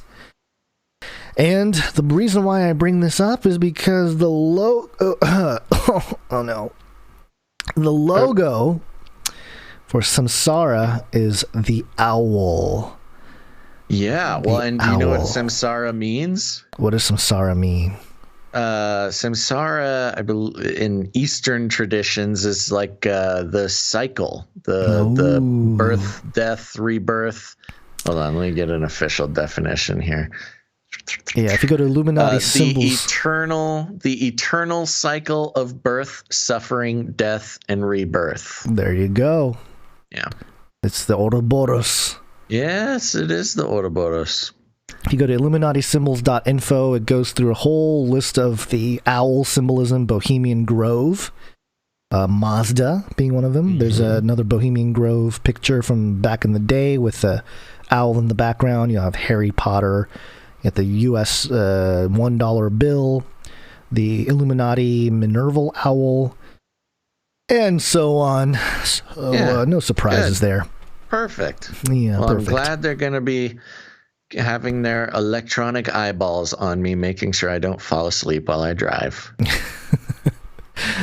But hey, it's really inconvenient. It's really taxing on these machines to keep an eye on you. Why don't we just connect you directly? It just saves so much trouble. Just put that chip in your brain is what I'm trying to say. That's a great point. All right. I think yes. No, I'm saying I think we're done. Oh, yeah. I think we are also done. So, okay. There we go. Very good. How did we go along again today? We did. Oh, yeah. Again, over 3 hours. Yeah, we just gotta get out of can't here. help ourselves. Yeah, we gotta go. Yeah, we gotta go. Okay, folks. Thanks for tuning in to this episode of Canary Cry News Talk. As of now, we're going to be back on Friday. That is April 2nd, right? Ooh, this is the last episode of March. Just as time keeps on ticking into the future. So put that on your calendar. Make sure to turn on notifications. If you haven't done it yet, I'm looking at the likes across the web here. Make sure to hit the like button, subscribe, and turn on notifications, baby. Subscribe, bell button, all. Like, subscribe, bell button, all. That's right. And keep an eye out on Friday, April 2nd, for the next episode of Canary Cry News Talk. We will need some producers for that episode. So if you enjoyed this program, if you get any value out of what Gons and I do on this program, please consider becoming a producer of the show. It is not a joke. We are only able to continue doing the show if producers keep producing. So, hey, if you're out there and you've been enjoying the show for, any amount of time and you find it valuable, you find the information good, it helps you in your life in any sort of way, give us some time, pray about it. And if you feel led, please go ahead and become a producer of the show. It's the only way that the value for value model works. We will not try to sell you anything, whether it's from another corporation or our own new and improved supplements for male vitality or whatever. It's really it's an exchange here. If you enjoy the show and you want to keep it going, there's only one thing to do, and that's become a producer. You can do that by heading over to patreon.com/CCNT for Canary Cry News Talk. Or if you don't like Patreon, go on over to canarycryradio.com/support. canarycryradio.com/support. canarycryradio.com/support. Go now. But I do want to thank our producers for this episode, and those producers include, for episode 318, producers Roselle, Sarah, Adam, I Am Clay Now, producer Lydia G, producer Samantha, producer Saul, Malik, producer Kimberly, and yes, that's it. Thank you all so much for becoming a producer of the show, keeping the show going. And if you're out there now, remember to thank your producers. Don't let another day go by without letting them know how you feel. And of course, thank you to Jade Bouncerson for the timestamps and all of our artists and musicians who keep the show interesting. That's right. And here's the thing, folks. If supporting the show financially is not in the cards for you, that is okay. There's plenty of ways to produce the show. That includes creating art, creating jingles, creating music. Send all that stuff to canarycryradio@gmail.com if you like it easy, or canarycryradio@protonmail.com if you like to keep it secret. Do that. We need it. Producers of all kinds keep this show running, and we are very grateful to all of them. Now, on Friday, I'll also be reading reviews. So if you have not left a rating or a review for Canary Cry News Talk on Apple Podcasts, you really should do that. It's the very least you could do to help produce the show. It's kind of hard to explain exactly all the ins and outs and details, but let's just say when you leave a rating and a review for the show over on Apple Podcasts, it goes a long, long way to helping new people find the show, or even better, helping the algorithms to recommend the show to people who have not heard it before. So go do that. Search Canary Cry News Talk on Apple Podcasts, leave a rating and a review, and on Friday we'll be reading them. We love them. We read all of them. And it's a great way to get on the show. So thank you very much. Let's see. Another way is to share the show out on your social media. Share it with your friends. You know the deal.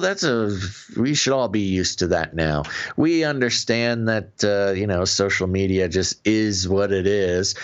But if you're still participating on it, if you're posting pictures of your vacations and your breakfasts, why not share an episode of Canary Cry News Talk? Do something good while you're on that Facebook or Twitter or whatever.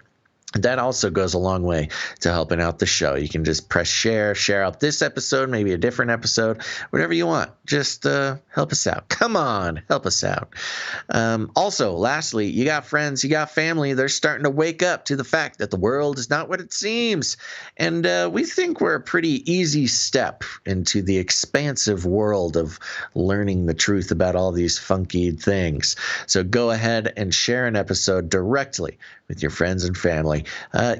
It's much easier to listen to a new podcast that somebody you know and trust shares with you rather than an algorithm. So that's the best way to help out the show in that regard. So thank you very much. Here's the thing. We like to call that rattling cages. And if you need any other instructions, here's what you do. You walk right up to him, you grab him by the cage, and then you shake it. The end of the world occurred pretty much as we had predicted. I want to shake things up, stir up some controversy, rattle a few cages. Hey, stop that! You'll never silence me. I'm the last angry man, a crusader for the little guy. Leave the bird alone. Never. Rattle a few cages. Rattle a few cages. The human race will have every opportunity to improve. And if they don't? Ask Noah. That's right. Just ask Noah. Guns, got any last words? Don't be fooled tomorrow. Oh my gosh. Is it April Fool's Day? Tomorrow is April Fool's. Oh my gosh. Beware. Don't leave your homes. Put 15 masks on your face. 15 masks. Don't leave your homes. And stay away from any German shepherds named Major. All right, everybody. Thanks again. Make sure to tune in on the 2nd of April. That's this Friday. We'll be back bringing you the important stuff. So thanks for listening to this episode of Canary Crime News Talk. Make sure to tune in next time. But until then, think outside the cage. Called it. They are scum. Come on, man. Keep yapping, man. Oh, it's really a productive segment, man. Aborted feces. Aborted feces. Never do it, Slim Jim. And melt those babies into candles. Look it up. Everybody loves waffles. It's true. Everybody loves waffles. It's true. Remember, reality is an illusion. The universe is a hologram. Buy gold. Buy! I want to shake things up, shake things up. I want to shake things up, shake things up. Leave the bird alone. I want to stir up some controversy. I want to rattle a few cages. I want to rattle a few cages. I'm the last angry man. You'll never silence me. I'm the last angry man. I get it. I'm the last angry man. You'll never silence me. I'm the last angry man. A crusader for the little guy. Little guy. Little guy. Well, we'll see about that. Whatever, Illuminati.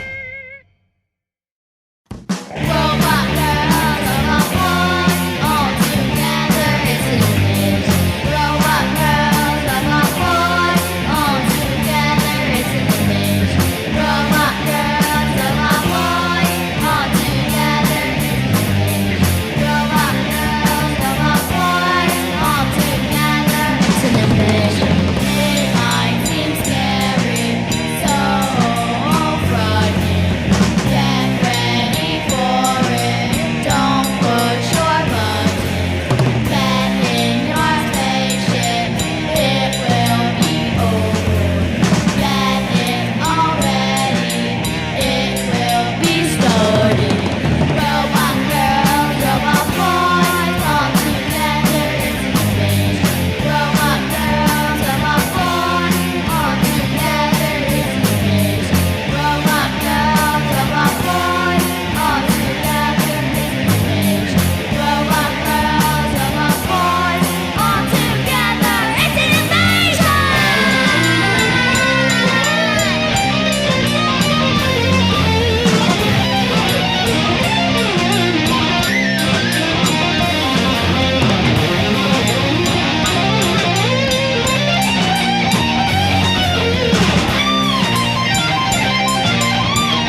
Another fun fact. Fun fact. Another fun fact. Brings me back to my Screamo days.